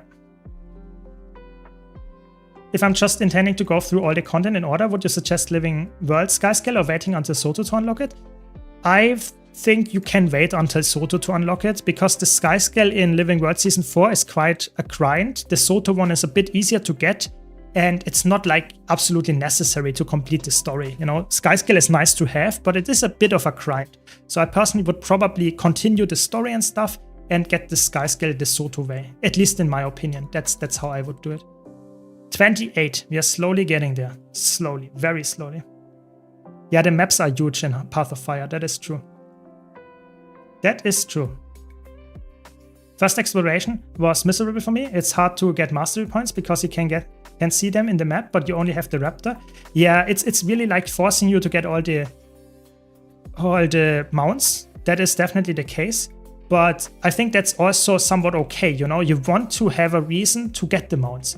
If the mounts are just cosmetic and you don't really get a big impact in the gameplay, I think that would also be sad. So I think it's like a curse and a boon that you have some ways to get to areas that you wouldn't have access to otherwise. I think it's both. I can definitely see where you're coming from, but I would say it's both. So I think it's time to pull the winner. Hope everybody is in. Is Griffin a good alternative for non-Skyscan owners? Yes, it is. Yes, it is. So let's go. Let's go. Time to draw the giveaway winner. !enter, last chance. You will have to be a Twitch follower to win. Subscribers get 5 times the luck. And I will pull the winner in 30 seconds. Good luck to everybody. And I think it's time. I think it is time. If it says already entered, you have too many tickets. That means that's what it means. Honestly, I want to recommend getting a selection of good Living World episodes. I think Living World Season 3 is probably one of the best ones to get. So let's draw the winner. Let's see. And the winner is Eraso. Eraso, congrats to you. Write me in chat and yeah, then you will get the gems. Just a quick reminder. Congrats, congrats. If you are on Steam, you sadly cannot use the gems. So let me know. If you are on Steam, then I will send you a little bit of gold instead, you know, so the amount of gold in that regard. So if you're on Steam, let me know, because you cannot use the gems this way, sadly. Steam cannot use redeem codes like that. So congrats, Eraso. Hopefully you're not on Steam. Let me know, let me know. And let's send you the gems. So nice, we made it. I think we did all the masteries.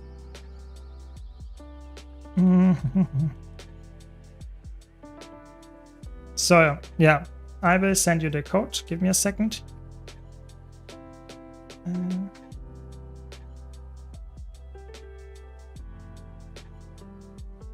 There we go.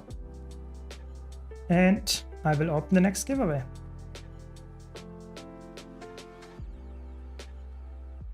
There we go. It's open.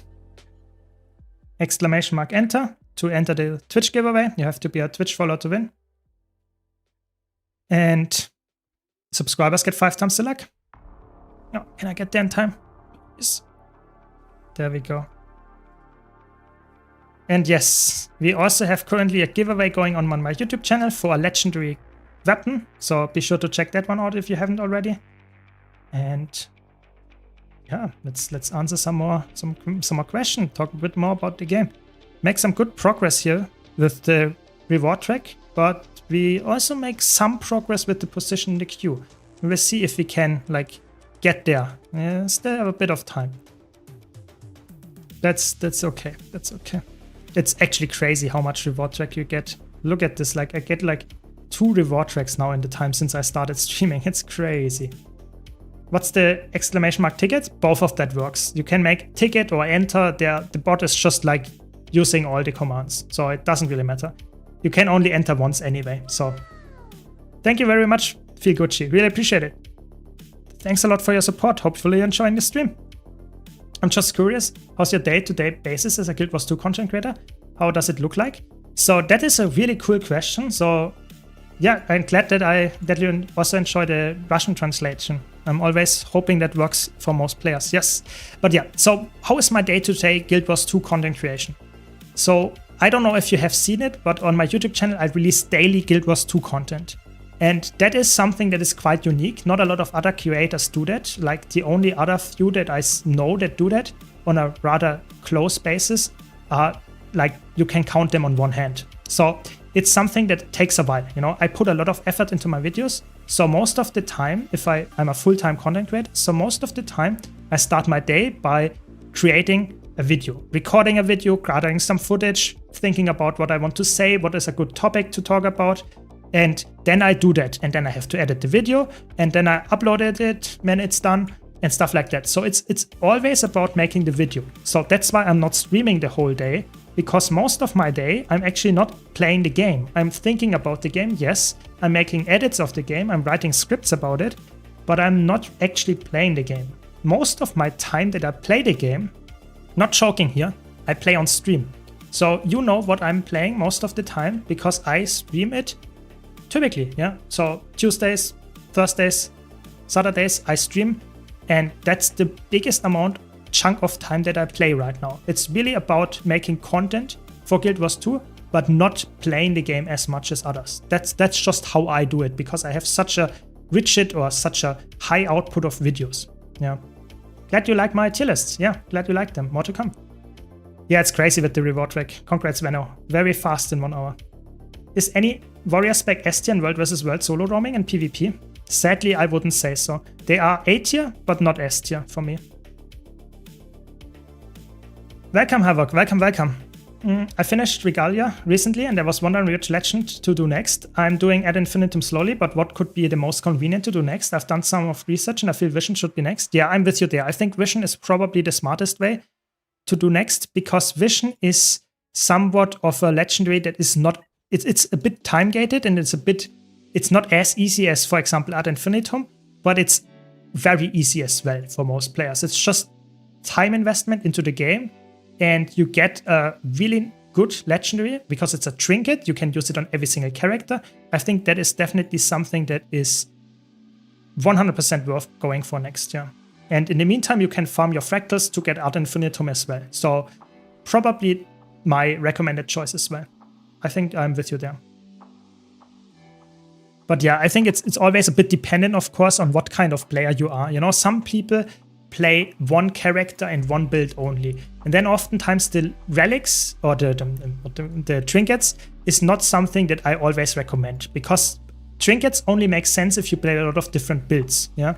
Otherwise, you don't need a legendary trinket. You know, what for? You can just get one ascended and that's good enough. So for players that play only one build on one character, then I think getting a legendary weapon or something that looks cool is the best worth legendary that you can get.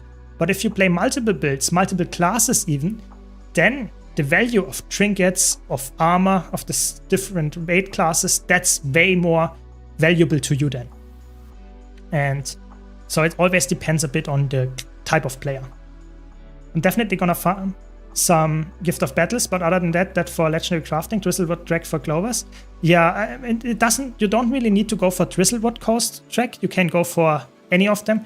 I personally always use nowadays the Visions of Eternity one to get the Visions of Eternity materials here, which are maybe used, maybe not, who knows, in the upcoming legendaries. That's why I want to gather them.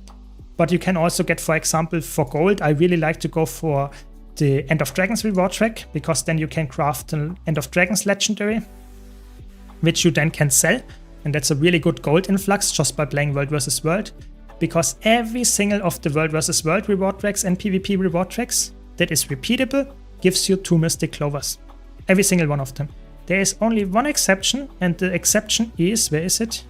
All the dungeon reward tracks. So if you go for the Tyrian Dungeon Explorer reward track or any of the single time use dungeon reward tracks, you get no Mystic Clovers. So this is the exception. All the others that are repeatable give you 2 Mystic Clovers. So I personally like to go for something that gives me account-bound currency on top of that I will need anyway for future projects. Yeah. How much extra you get on the rush event depends how you see it, but I think if you do the rush event correctly, you get the Gift of Battle in 1 hour less or 2 hours less than usual, and you get 1 or 2 reward tracks almost for free on top of that. So yeah, you can, in half an hour, you can get a Gift of Battle, the first one. It's extremely fast. It is really fast if you get the achievements. I've started playing Untamed, but I haven't tried enough classes and I don't know what to main. My idea is to play a build for 2 to 3 weeks and try to find what I like. Started playing like a month ago. I mean, that makes sense. You should find the build that you like, but don't force it too much, you know? If you enjoy the build that you're playing right now and you're not sure if you might find something that's better than this build for you, then I think that's fine to stick with a build, you know? I think one of the beauties of Guild Wars 2 is that even one class has, like at this point, like 5 to 10 different builds that you can play. So even if you don't like a specific Untamed build, that doesn't mean you don't have to play Untamed. You can play like Druid, you can play Soul Beast, and they might be also interesting. Maybe even play a different Untamed build. There are so many different Untamed builds out there. So I think you should not force class swapping, but if you like to try different classes, that makes a lot of sense as well. Do you think your Willbender build for open world still works after the patch? Yes, completely untouched. It's extremely strong. Yes, there might be some changes there, but the output and stuff is completely the same and the sustain. So yes. Thanks a lot, Havoc. Really appreciate it. Thanks for the prime. Thank you very much. Shooting for 3. Yes, that's how we do it. Very good. Thanks very much. Where would you rank the Obsidian Armor grind compared to the other gear, like World vs. World legendaries? I think it's very easy. So if you are in terms of difficulty, it's on the lowest of the lowest. It's extremely easy. Just meta events, just a gold sink, nothing else. Farming rifts and maybe convergences. That's it. Nothing else. But in terms of the time that you have to invest, I think it's a bit of the grindy side. I think it takes a while. You have to farm a decent amount of meta events and stuff like that. You have to farm a decent amount of gifts. For me personally, it was quite a grind because I went for all of the 18 pieces plus all of the suffused skins. So I had like in total like 36 pieces almost to do. That was quite painful. But if you only go for 6 pieces, I think it's, I would say, comparable to the World vs. World one. I would say it's faster, but it's in terms of like grind that you have to do, it's somewhat similar.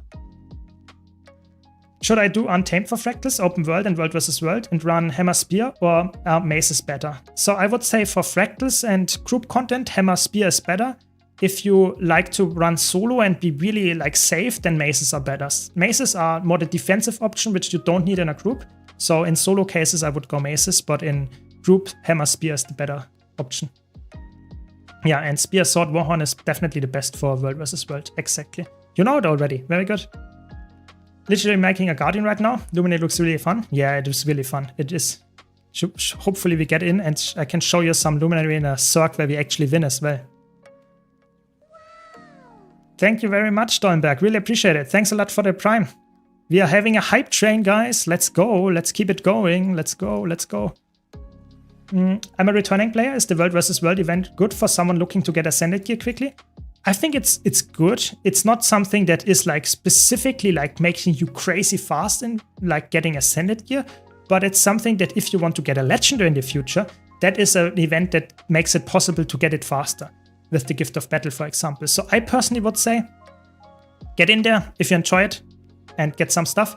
If not, then if you don't enjoy it, then just get something else. Ascended gear from World vs. World is good, but it's not something that is like insane in terms of like Ascended gear pace.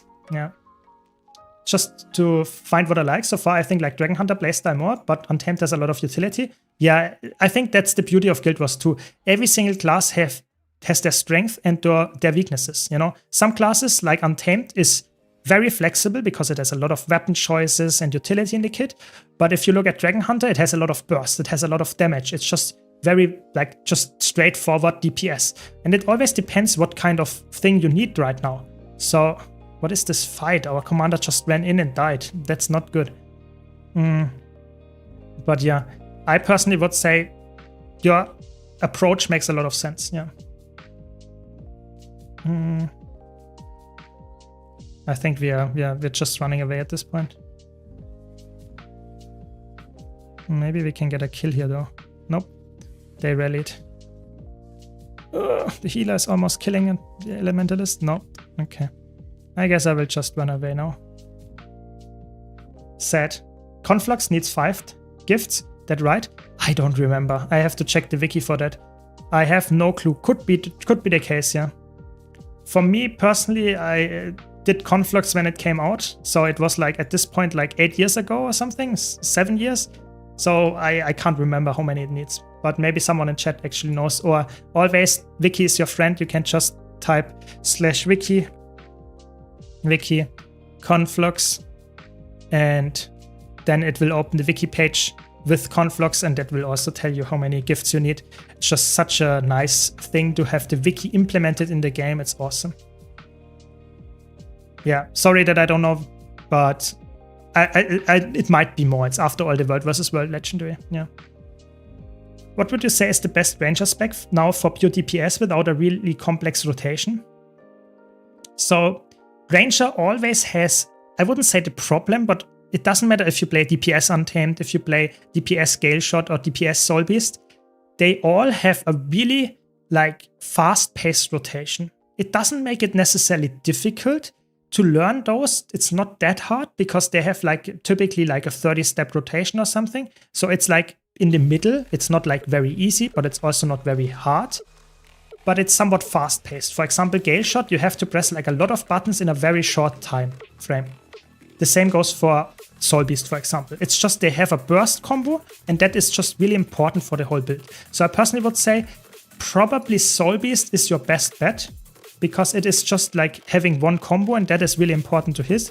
Everything else is not as important. Oh my god, they're again here.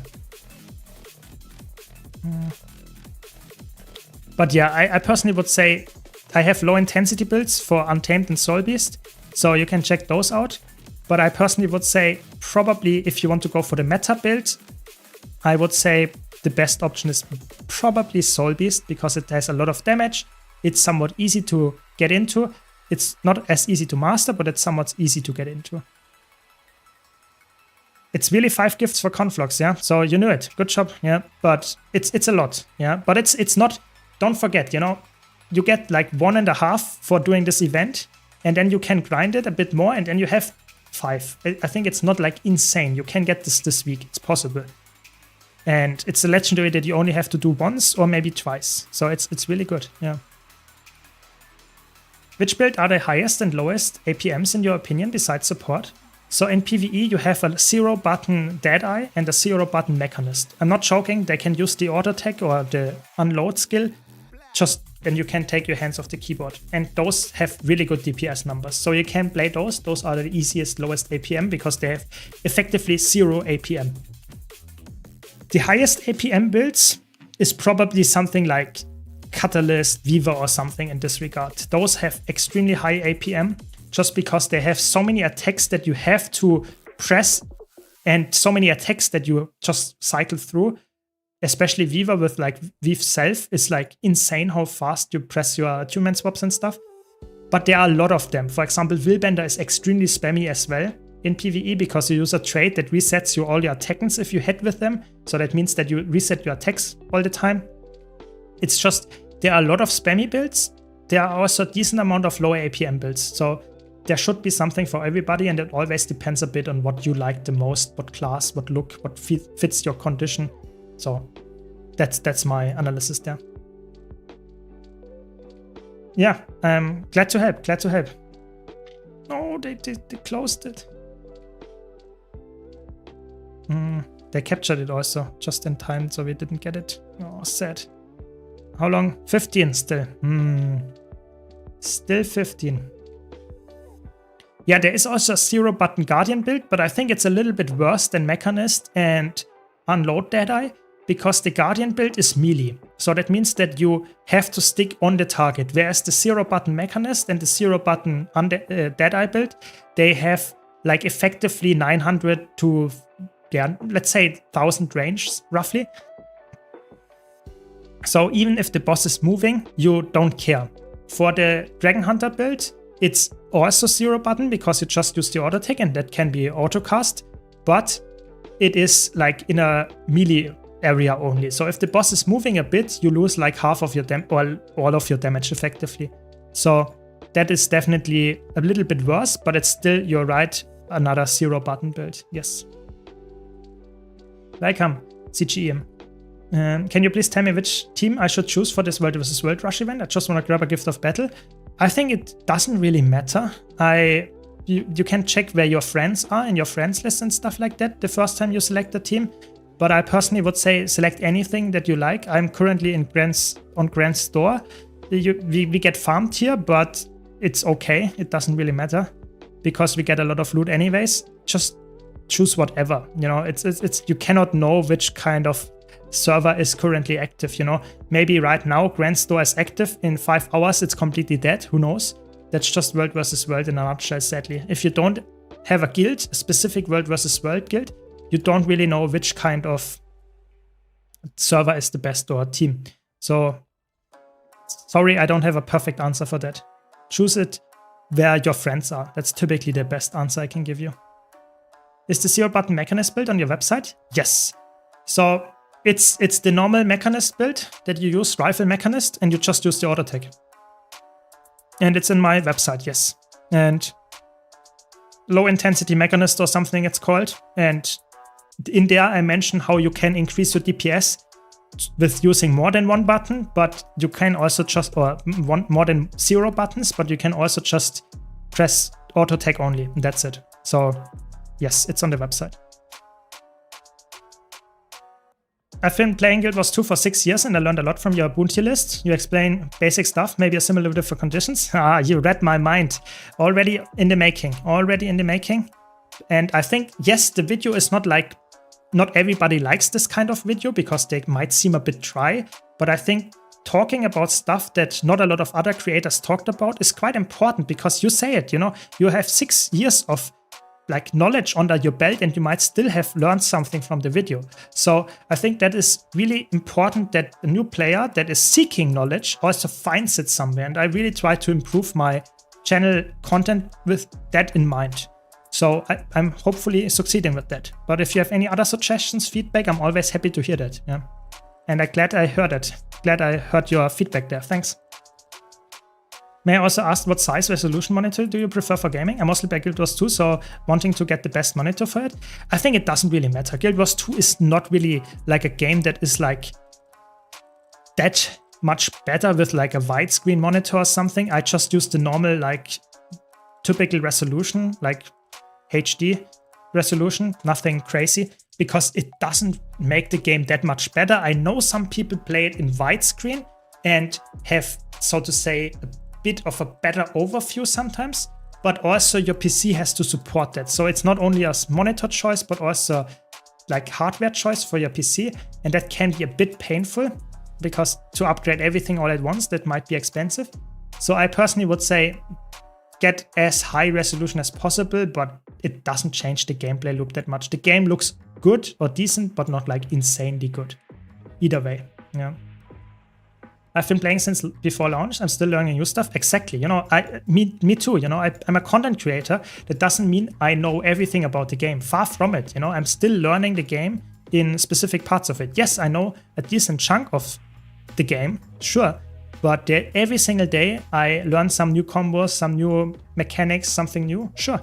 That's just how it works, and that's the beauty of it as well, you know. I would be very bored if I knew every single piece about the game. You know, it's always about trying to get better. If you're already at the top, then it might get quite boring, at least in my opinion. I'm actually building a new PC since my laptop is dying. Oh my god, are they farming us? No, not yet. I was mostly torn between 2K, 4K for Guild Wars 2, but I don't know if it makes a big difference. I don't think so. I think like 2 or 4K doesn't make a big difference. I think I would probably go with what you already want to get anyways.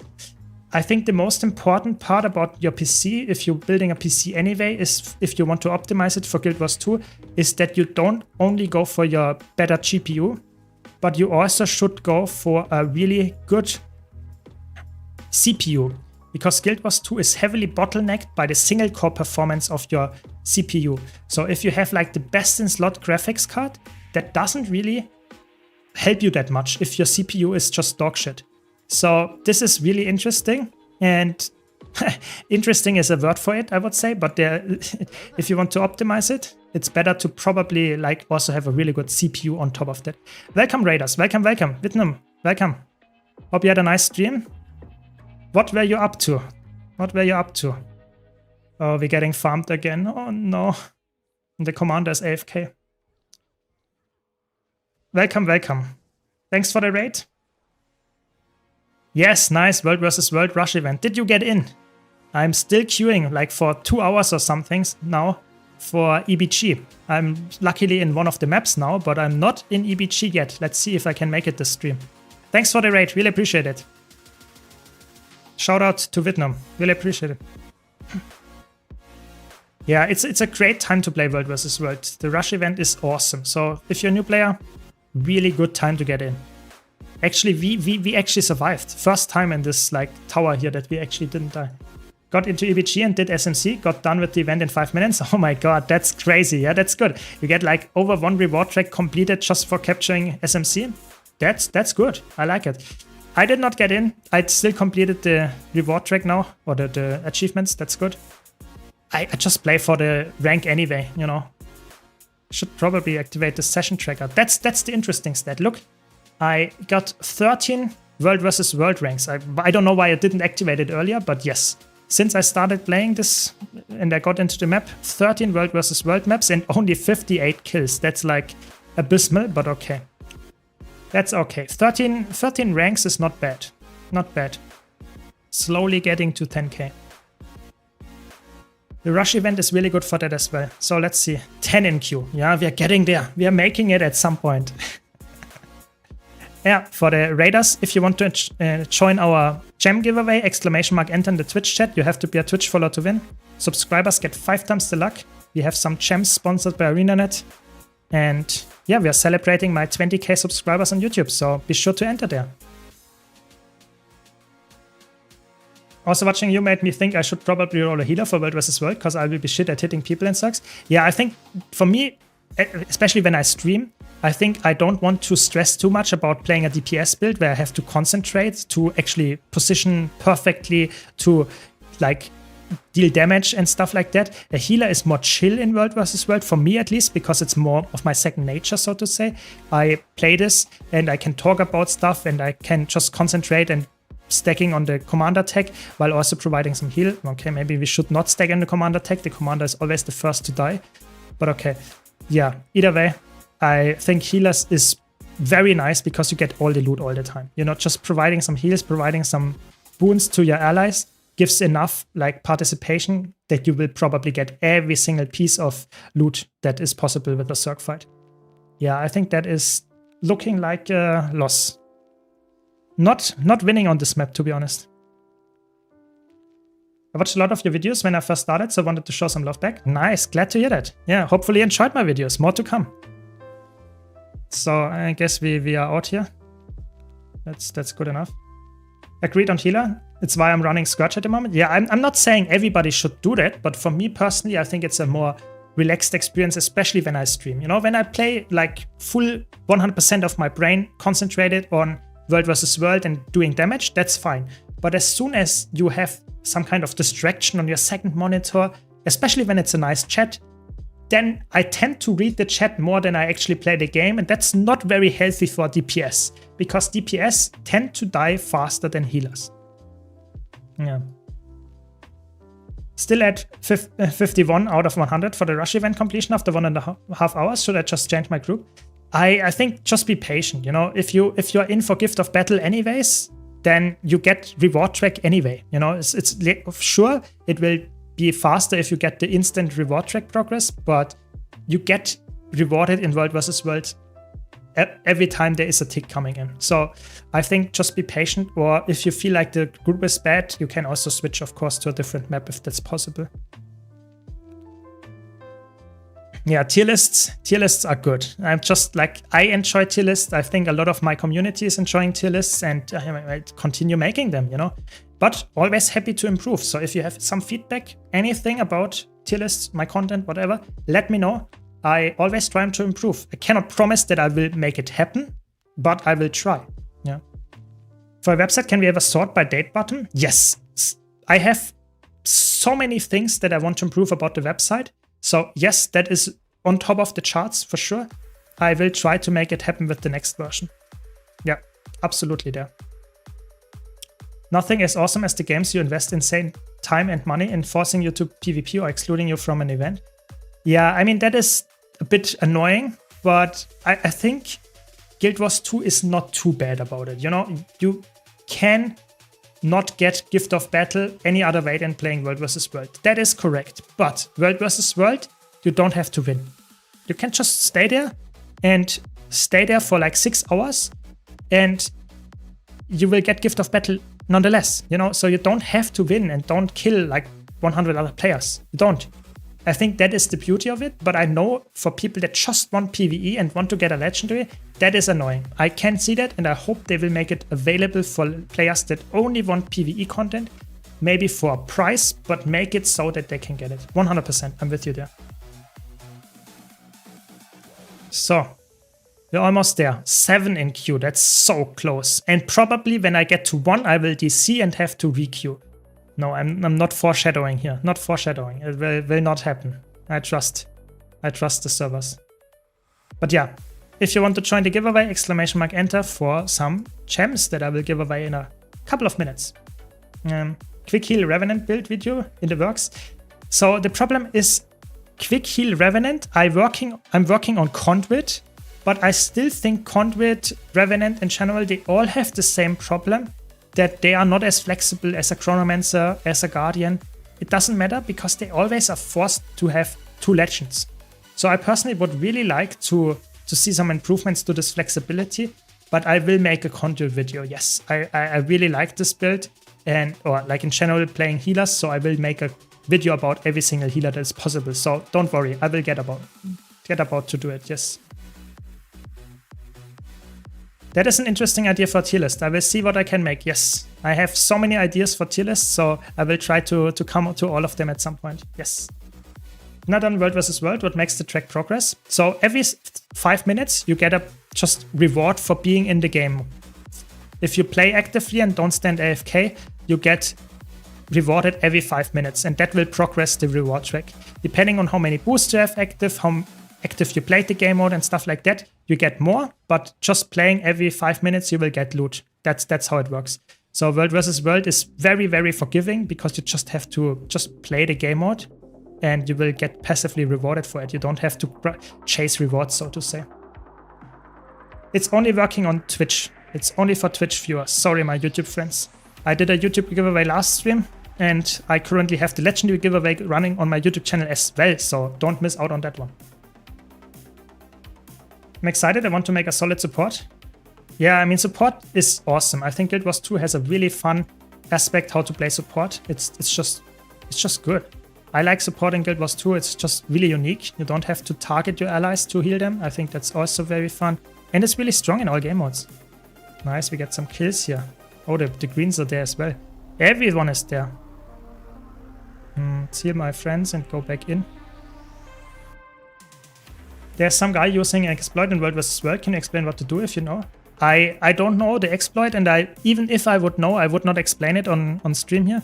Because typically I want to make exploits go away and not share them. So I don't know the exploit that you're talking about, and I think it's really important to make ANET aware of it, but don't use it yourself. That's not good. Do you usually play on your alt account? I usually play only on my main, and if I want to play on my alt account, I typically play somewhat, I wouldn't say hardcore, but I would definitely try to make stream content out of it as well. So my alt account is more like I play only on stream.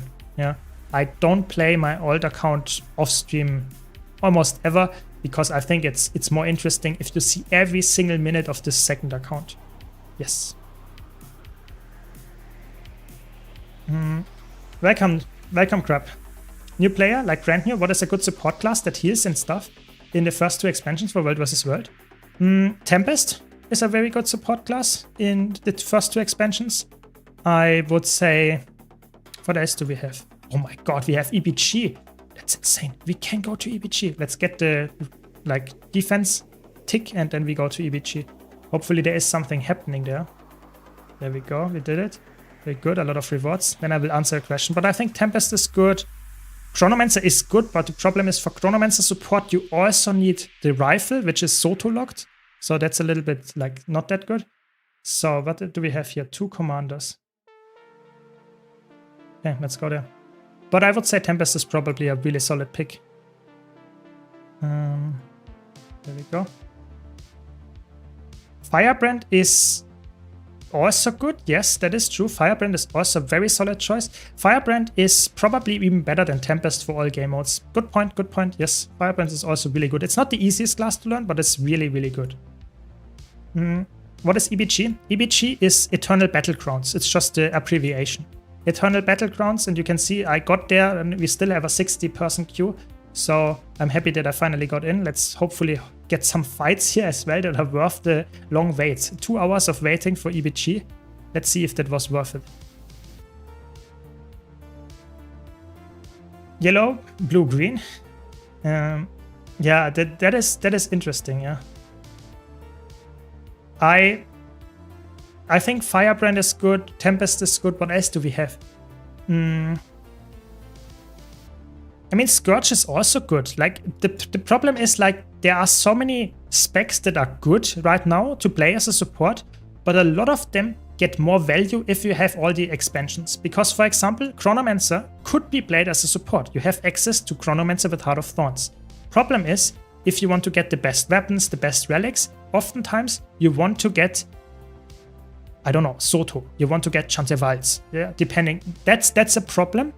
And that should not stop you from playing as a Chronomancer, because in the future you might get the expansion anyways, and so you will probably enjoy it even more if you get everything unlocked. Nice, we have a group. A big group, that's what we like. What's the difference between the battlegrounds? Why is EBG played more? So you have 3 different maps. You have the Desert Borderlands, which is the biggest map and the least played map typically, because it's very big, so if you die you have to walk a lot to get back to the action. Then you have the map that you just saw, so the Alpine Borderland maps, where I just played the last 2 hours. That is a good map, people like it a lot. And then you have EBG, which is, so to say, the smallest map, but it's very combat focused, so you don't have to walk a lot. You have 3 different red, green and blue, and they all clash in the middle in the big castle. So it's always, the big castle is always contested typically. So that's why a lot of casual players or just players going in for just fighting randomly and getting loot for it, it's typically on EBG. and it also gives you the biggest amount of single target experience gain that you can get if you capture or defend Stone Mist. That's why EBG, Eternal Battlegrounds, is a very common choice to pick. It's not typically for raids from World vs. World groups and stuff like that, not always the preferred choice, but it's really worthwhile playing. I would say Druid, Chronomancer, Scourge, Firebrand. Yeah, that sounds like probably like a good one. Less efficient to most efficient. Yeah, probably a good summary. Yeah. Talking about expansions, do we know when they will run the next sale? I still need EOD and Soto also. I don't know when the next sale will happen, but I would suspect the next sale... What is going on? The next sale will probably happen in like a month, maybe something like that, because it's typically every 2 to 3 months. So I would be very surprised if it wouldn't happen like in February or something. Yeah. And either way, I will update you. I always update on my YouTube channel when there is a sale happening, because I know a lot of new players are watching my YouTube stuff. So I will always make a community post there, and on my Discord server I will also make a post there so that you can instantly see when this is happening if you might miss the news or something. Yes. But I would guess in probably like in the next 30 days there should probably be a sale, I would guess. Yeah. Any big changes needed for the Alacrity Heal Paragon you released 2 months ago? No, you can play the exactly same build, nothing changed. Excited for a sale so I can get Visions of Eternity? Yeah, I'm not sure if Visions of Eternity will be on sale, to be honest. Always the latest expansion is only on sale if it's like already out for 9 months or more. So I don't see Visions of Eternity being on sale yet, but all the others will be on sale. So maybe they change it this time around, but for now I would expect that there will not be a sale for Visions of Eternity in the next half a year. Could come back during seasonal reset and story release? Yeah, that is true. Could be. How big is the DPS loss if I switch explosions tools on Amalgam? Not that big. You get a lot of defenses and you lose a bit of DPS. I think it's like typically 5 to 10% if you play it perfectly. So it's not a big loss. It's a loss, but it's not a crazy big loss. So it's completely fine to do that. At least in a solo situation. If you play it in a group situation, you will definitely notice the big loss. It's like more like 20%, I would say, in a group. That's definitely noticeable for a DPS build. Are you going to make a Dragon Hunter build video? The DPS now is very good. Yeah, I thought about it. I saw like 48k benchmarks or something. Yeah. Dragon Hunter is really making it. Yeah, it's really good. We will see what I can come up with. I have so many builds to do. I'm not sure if I can cover all of them in the next week. I will get to it at some point, but don't expect it next week. Yeah, I have the convert video. I have so many others, and I will get to them at some point. Just be patient, my friends. And also so many tier lists to do. You know, there's always content to do. You know, I'm already releasing a video a day, and I'm still not having enough time to get the videos done. So yeah, getting there. Just be patient. I guess that's fine. Means I have to complete my other expansions? Yeah, exactly. Just enjoy what you have, and if you're a new player, you have anyway a lot of content to do. That's crazy. We get finally some kills. I'm enjoying EBG already way more. Like already getting half of the kills here just on this bridge from the ones that I got in the last 2 hours. That's good. Do you think it's healthy to have Arc DPS installed? I get a bit sad whenever I see I can't keep up with the DPS in Fractals, even though I know I don't have the Ascended Gear. Good relic experience with the build. I would say it depends.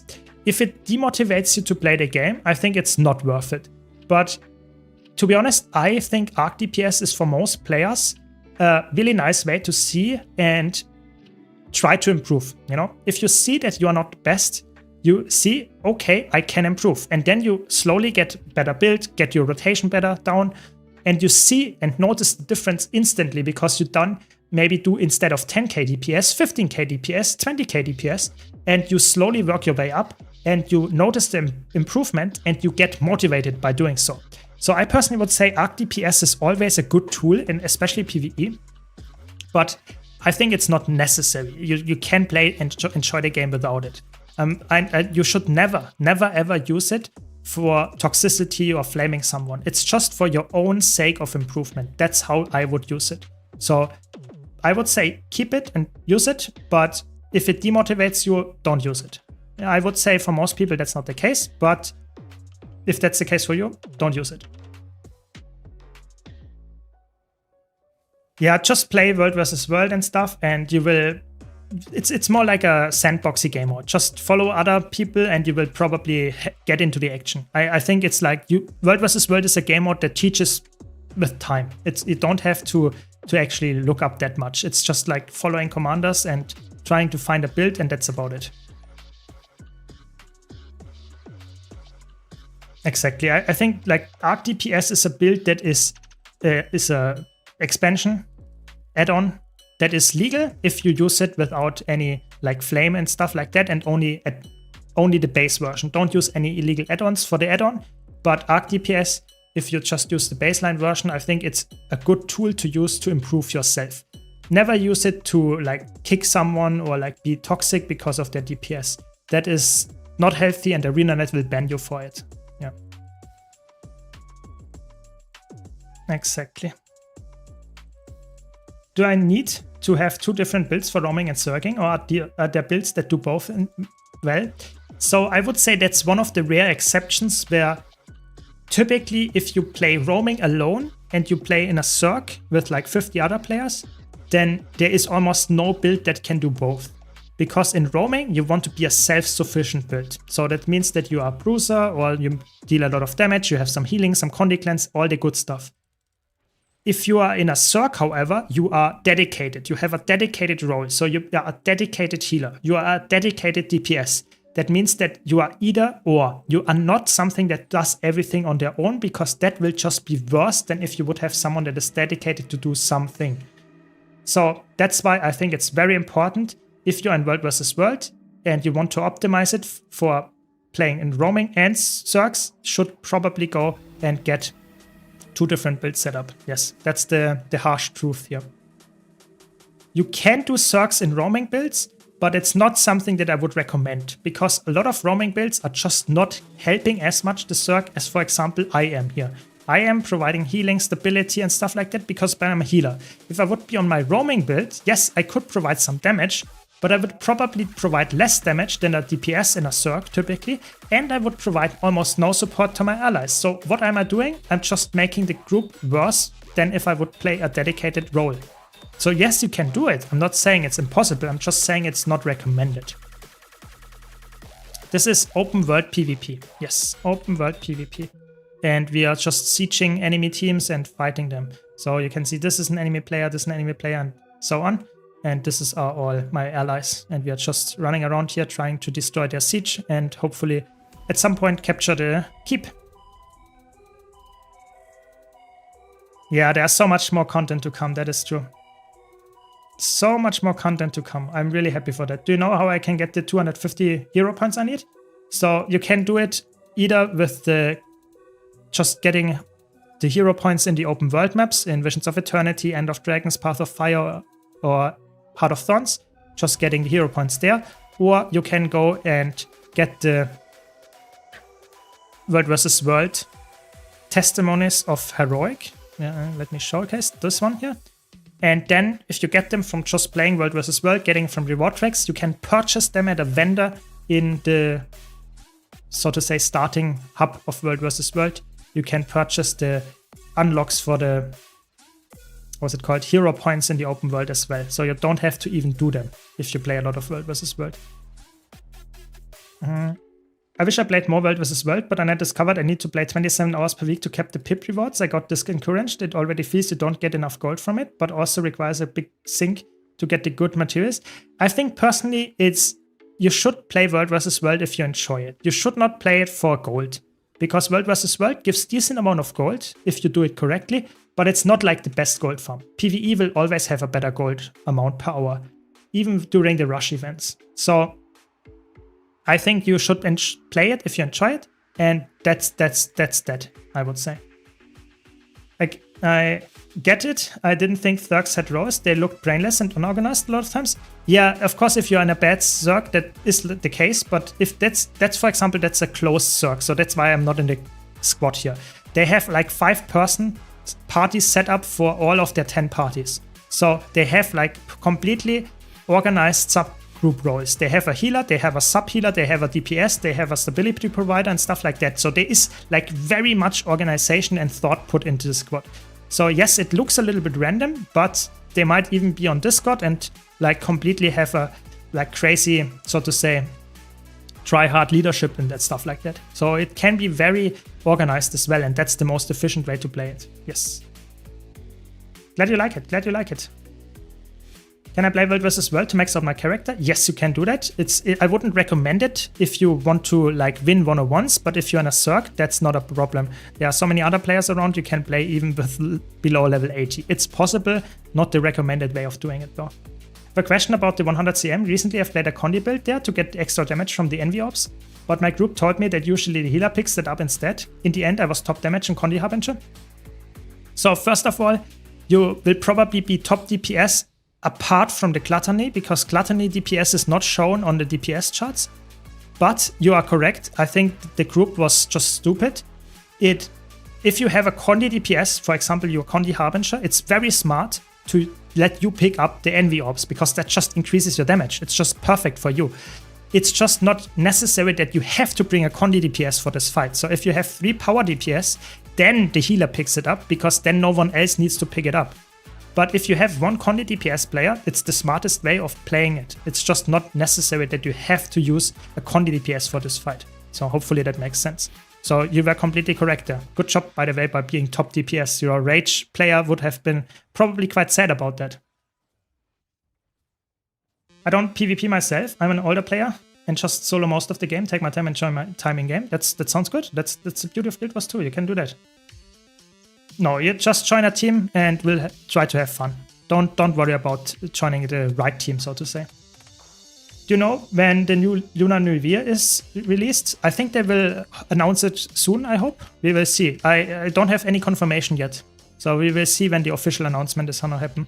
Probably quite soon. It's always in February or something. So it will probably happen this year in February as well. I'm good. I'm good. How are you? How are you? Which are good roaming classes with chase potential? I would say Amalgam is really good. I think Luminary is really good. Those are the best classes with the chase potential, because they're just quite fast. Probably Troubadour as well. Those 3 are really good. But if you want to see my full dedicated like roaming tier list, that also talk about mobility and stuff, you can of course check that one out on my YouTube channel as well. And on my website. I always want to bring that up. If you want to find something, some content that I have on my YouTube channel, which can be a bit annoying to find on YouTube itself, my website is ad-free and you can just try to have some fun finding the stuff there, because there are so many sliders and so many things to push to find the right builds that you hopefully... Oh my god, it's the skill lag is here. There are so many players on top of each other. Oh my god, we're killing them. That's good. The first time this evening that we actually win a Circ fight. That's crazy. But yeah.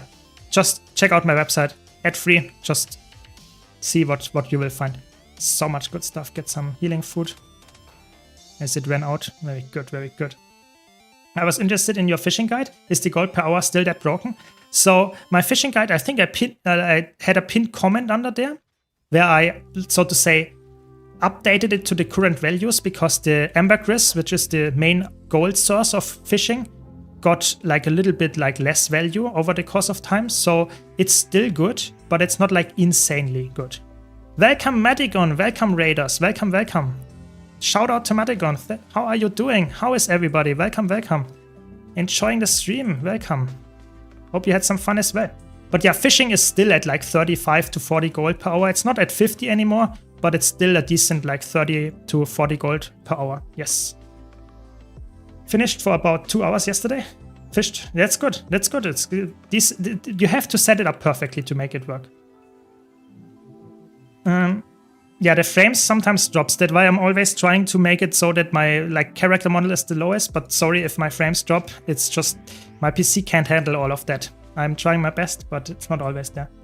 Yeah, welcome Raiders. Welcome, welcome.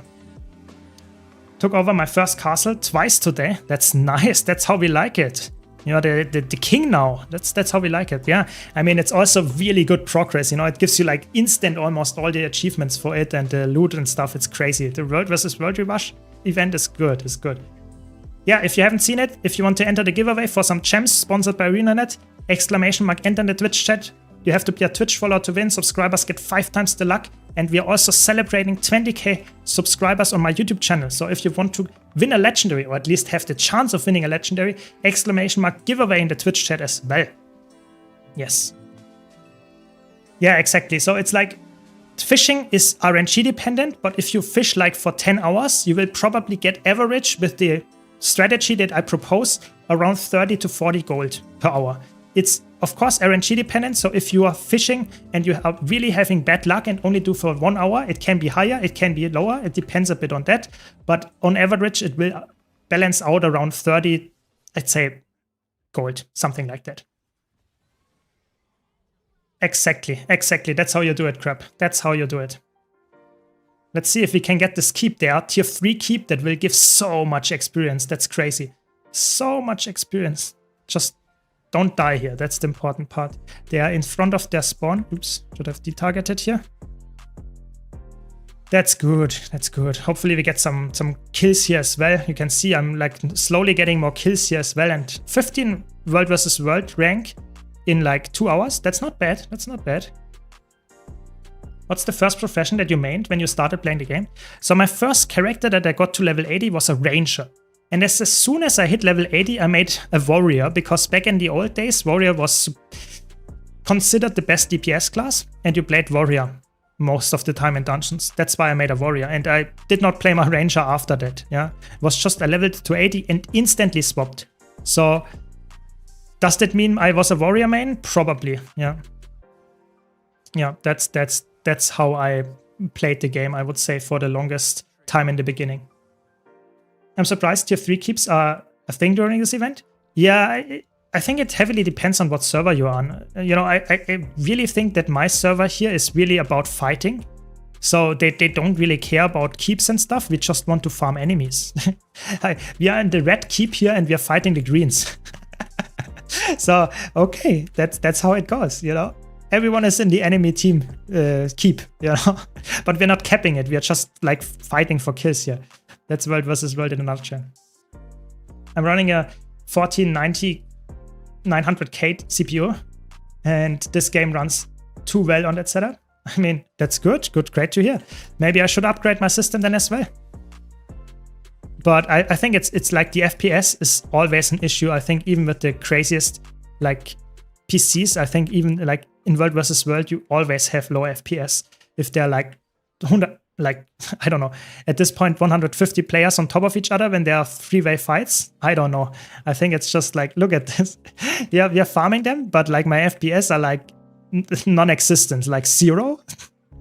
I'm really sorry for the slideshow, but what can I do, you know? It's just like, I'm trying my best. Streaming is not helping on the top of that. Need to go, work tomorrow. See you, Beard. Welcome. Welcome next time. And yeah, have a nice evening. Is fishing in your homestead profitable? Nah, not really. It's okay, you can do it, but it's not like the biggest gold farm. Yeah, SSD is very important for Guild Wars 2 for fast loading specifically. Yes, that is true. Everything above 30 is good. Yeah, it's true, it's not horrible, but it's not like, you know, normally like if I play PvP or something, I get 200 FPS. You know, 5 versus 5, 200 FPS. 50 versus 50, 30 FPS. It's just like there is a big difference, yeah, and you notice it. What mastery should I go for after unlocking auto loot? I would say the fractal mastery is really good if you want to get into fractals, because there's just a really good gold farm, and the fractal mastery gives you more gold out of fractals. So that's probably a really good one. But I made a whole video about that topic. You can go to my website and there is a guide about all my recommended ways of getting the masteries one after the other. So the perfect path, so to say. You can check that one out. ! Website in the Twitch chat. Yeah, it's really sad. Like world versus world is fun, metas are fun, but the FPS is always noticeable that they go down. It's just the engine, I would say, and the old game. It's just how it is. I should not read chat here. That's yeah, a lot of players. I should concentrate a bit more on surviving than reading chat, but it's just too important, you know, to me to read the chat. Okay, we are fighting them again. Very good. I don't know when we are going for the castle, you know. I did not capture the castle today yet. Oh my god. I think we might die now. We might die now. Thanks, Serious Soys. Really appreciate it. Thanks for the prime. Thanks for the support. Hope you're enjoying the stream. I think we are now dead. I think we might die here. We are getting sandwiched on both sides. Oh, maybe we are pushing out. Maybe we can... Our team is really good. Like the commander here and the squad is like really surviving extremely well. It's maybe now our downfall because they're really pushing us out. They are both going on us. Yeah, maybe I can rally here, but I think not. Yeah, that's it. Sad. Close. And we could have won that actually. Our team was like grinding quite hard there. Quite good. Yeah. No, you're important, you know. Chat is important. I'm after our streaming, yeah. So my PC sounds like it's about to launch itself off my desk whenever I do world passes. Yeah, I know that feeling. You know, it's always like in summer when it's like 25, 30 degree outside, and then I play like and stream, then my room has like 30 degree inside as well because my PC is just heating up too much. So that's I know the feeling. I know the feeling. Love the channel. Thanks a lot, Syrma. You're the best. Got some work to do. Enjoy the event. Yes, you too. Thanks for joining. Thanks for joining. Just wanted to say that I found your Celestial Untamed World vs. World video and it's so much fun. Glad to hear that. I really think there are so many good builds, especially for like roaming and stuff. So I'm really happy that you found the one that you like. Yeah, very good. Glad to help. Glad to help.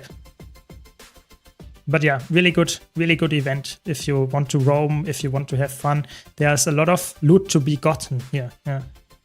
So I'm not sure if my team is dying. Yeah, they died. Okay, that's good. So we all respawn here and then we hopefully get Stone Mist this time. I still need the Stone Mist capture. It's almost the only thing that I have left. It's crazy how fast you get the achievements here. I didn't even like care. I just played the game. That's it. That's good. Really nice. Made some progress here. Good. But yeah, if you have any questions, any feedback, just let me know. Always happy to talk about that.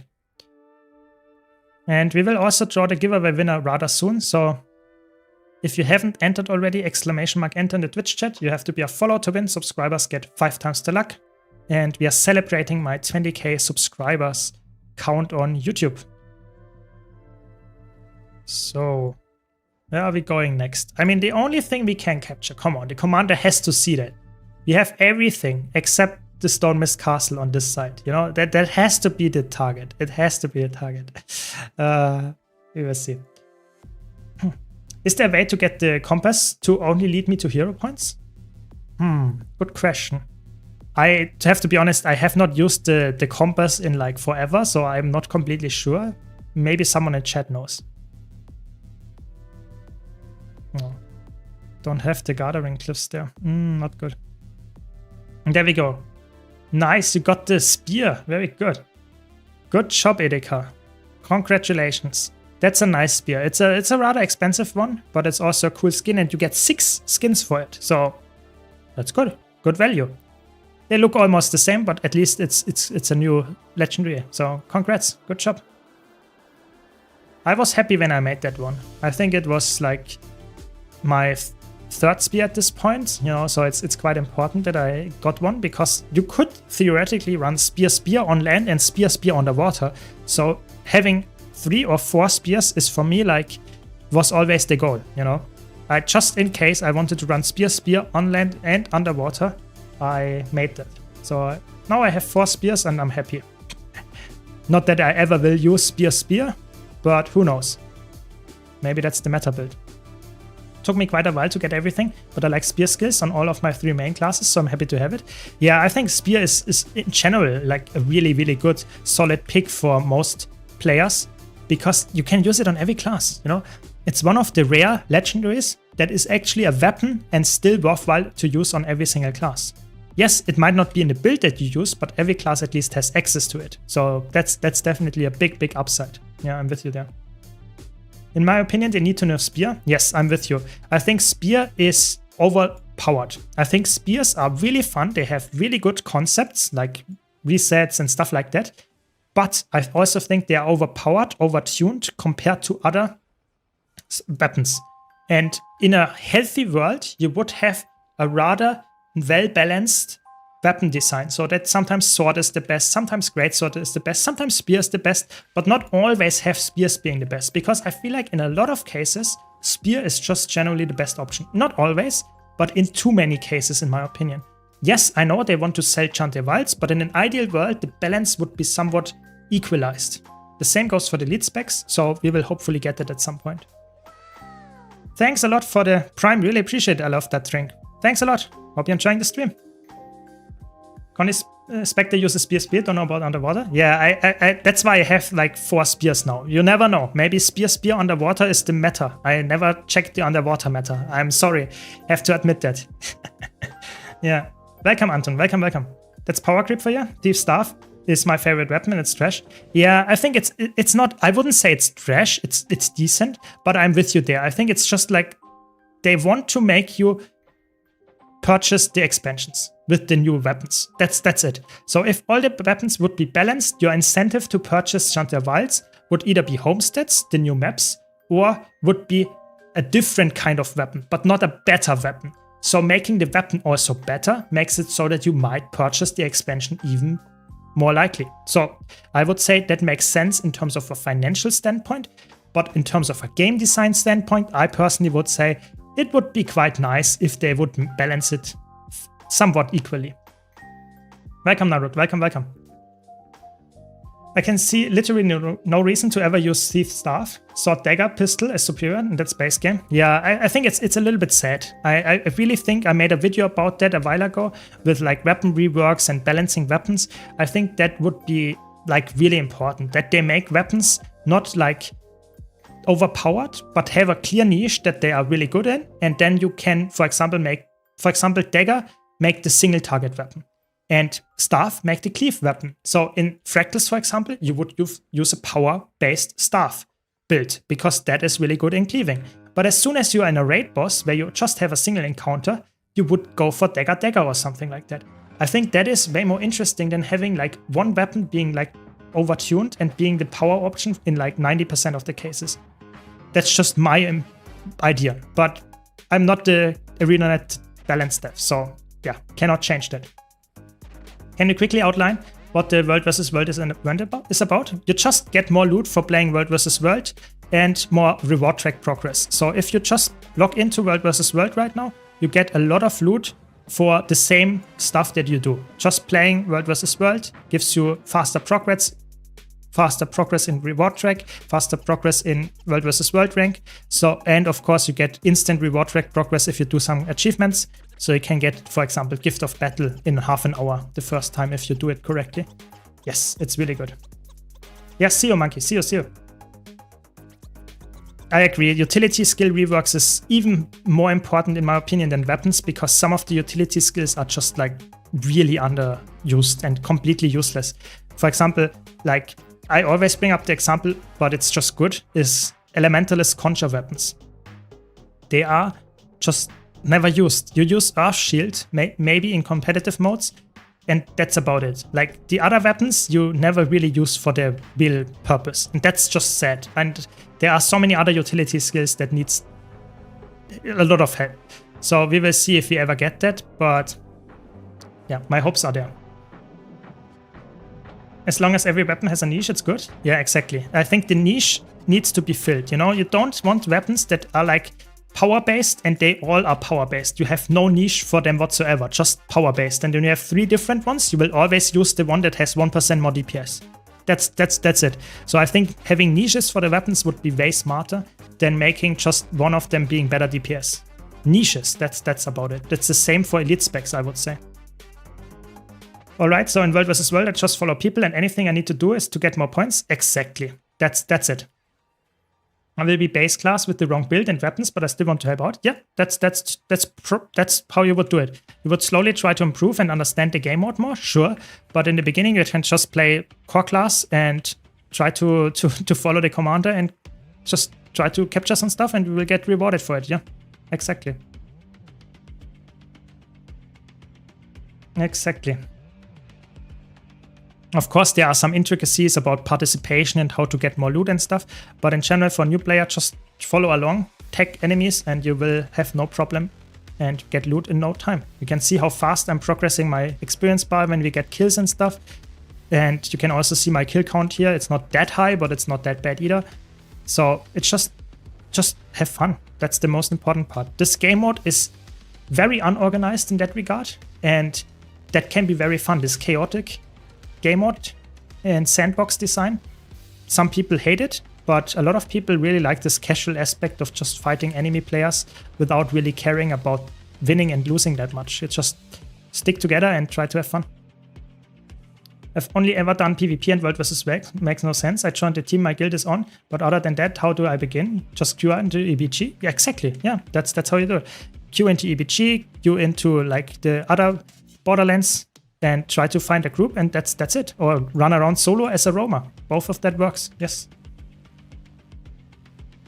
This isn't equalized. Yes, it's not equalized at all. You can have better gear than the others. It's completely, so to say, open world, completely unfair, well, like PvP in that sense. If you want to have equalized gear, you should go into structured PvP. So normal ranked queues and stuff like that, where you have fight 5 other players, for example, stuff like that. This is unfair matchups to the fullest. You know, you can be farmed by 50 players and you can be alone.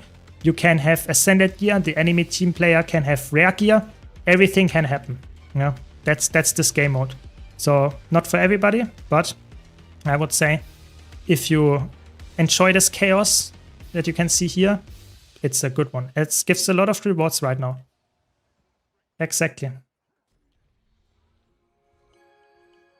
You should probably get level 80. You can also join before level 80, but getting level 80 is probably helpful because otherwise you will fall over like a fly. If any enemy player is looking at you, you will definitely like notice that. But for any other gear requirements, just try to have like decent gear. Don't have to have full ascended gear.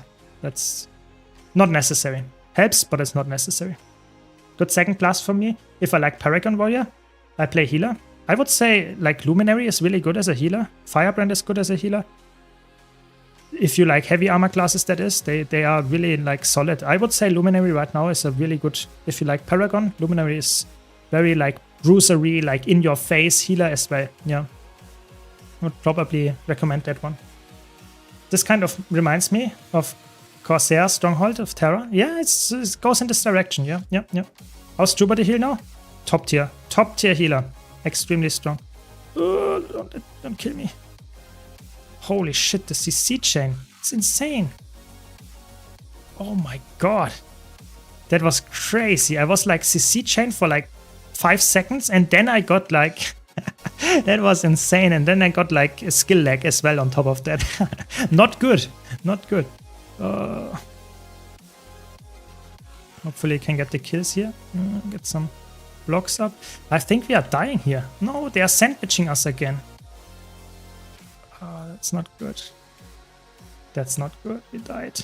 Always the red keep. It's always the red keep that gets us. I mean, at least we got some kills here. Do you have any insight of why we haven't heard anything about the next expansion? No, I have no insight. I made a whole video about the topic. You can check it out on my YouTube channel. But in general, I would say they have probably a reason. And I would be very surprised if they wouldn't announce it in the next few months. But right now, I have no insight why this is the case. I don't know. We will see. Maybe they announce it in the next few weeks. Maybe in half a year. Who knows? We will see. How do you tell where the commander is?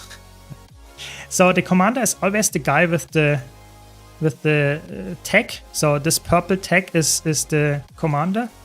And how do you tell where that is? I mean, you should always watch the screen and look at the screen and see where the commander is. But you can lose track of it. You can also set a personal target on the like commander. So like this, then it's maybe a bit better. Yeah, I mean, just it takes a while. You have to always like see it. It's not something that I can give you any tips other than just looking at the commander icon and try to find it. That's the only big tip that I can give you there.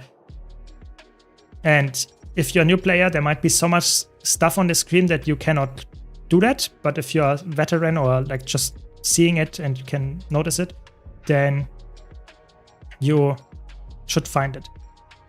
Is it possible that there isn't a commander on the map? Yes, a commander is another player. So if there are not that many players around, or if there is no one willing to lead, then yes, that might be the case. There might be no commander on the map.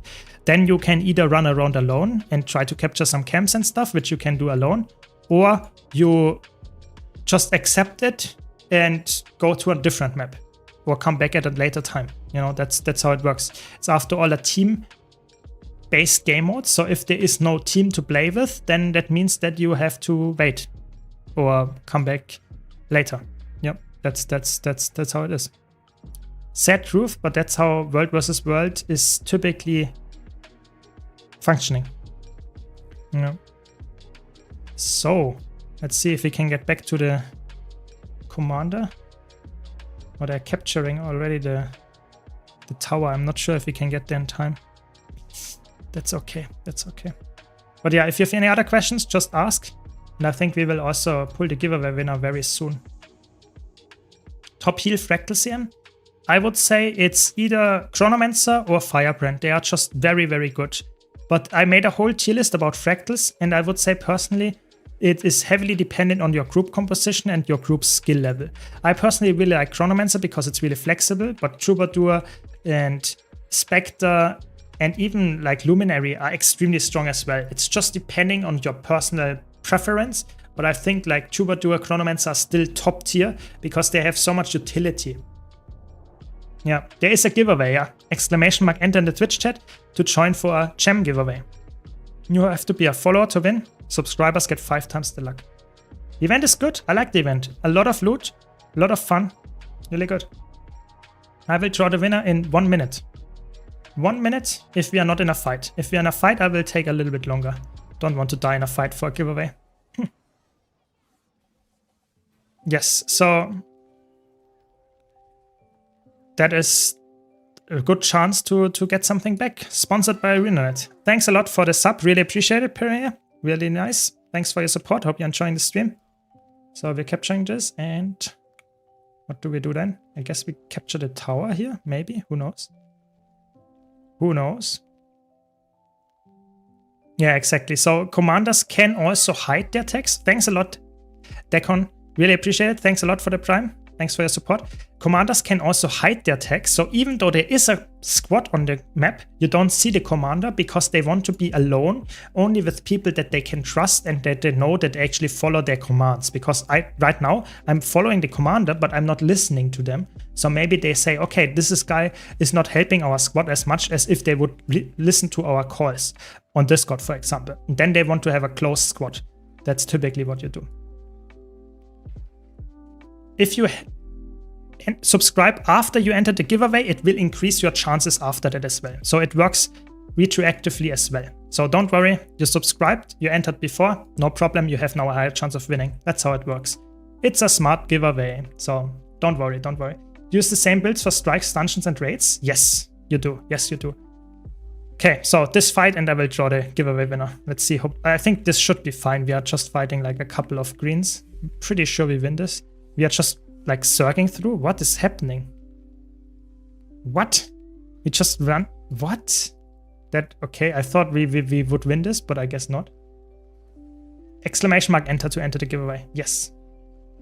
Warrior have extra healing with more power with a trait. Do any other classes have such interesting scaling in their traits?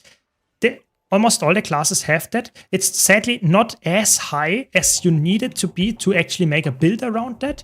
But yes, a lot of classes have traits like that. Mesmer has that, Guardian has that. Warrior has the most easy to access one, but every single class has some of those traits. Not always for healing, but you have traits like that. I'm not sure if I can get away. It's a bit annoying. Maybe I get to those people. Oh my god.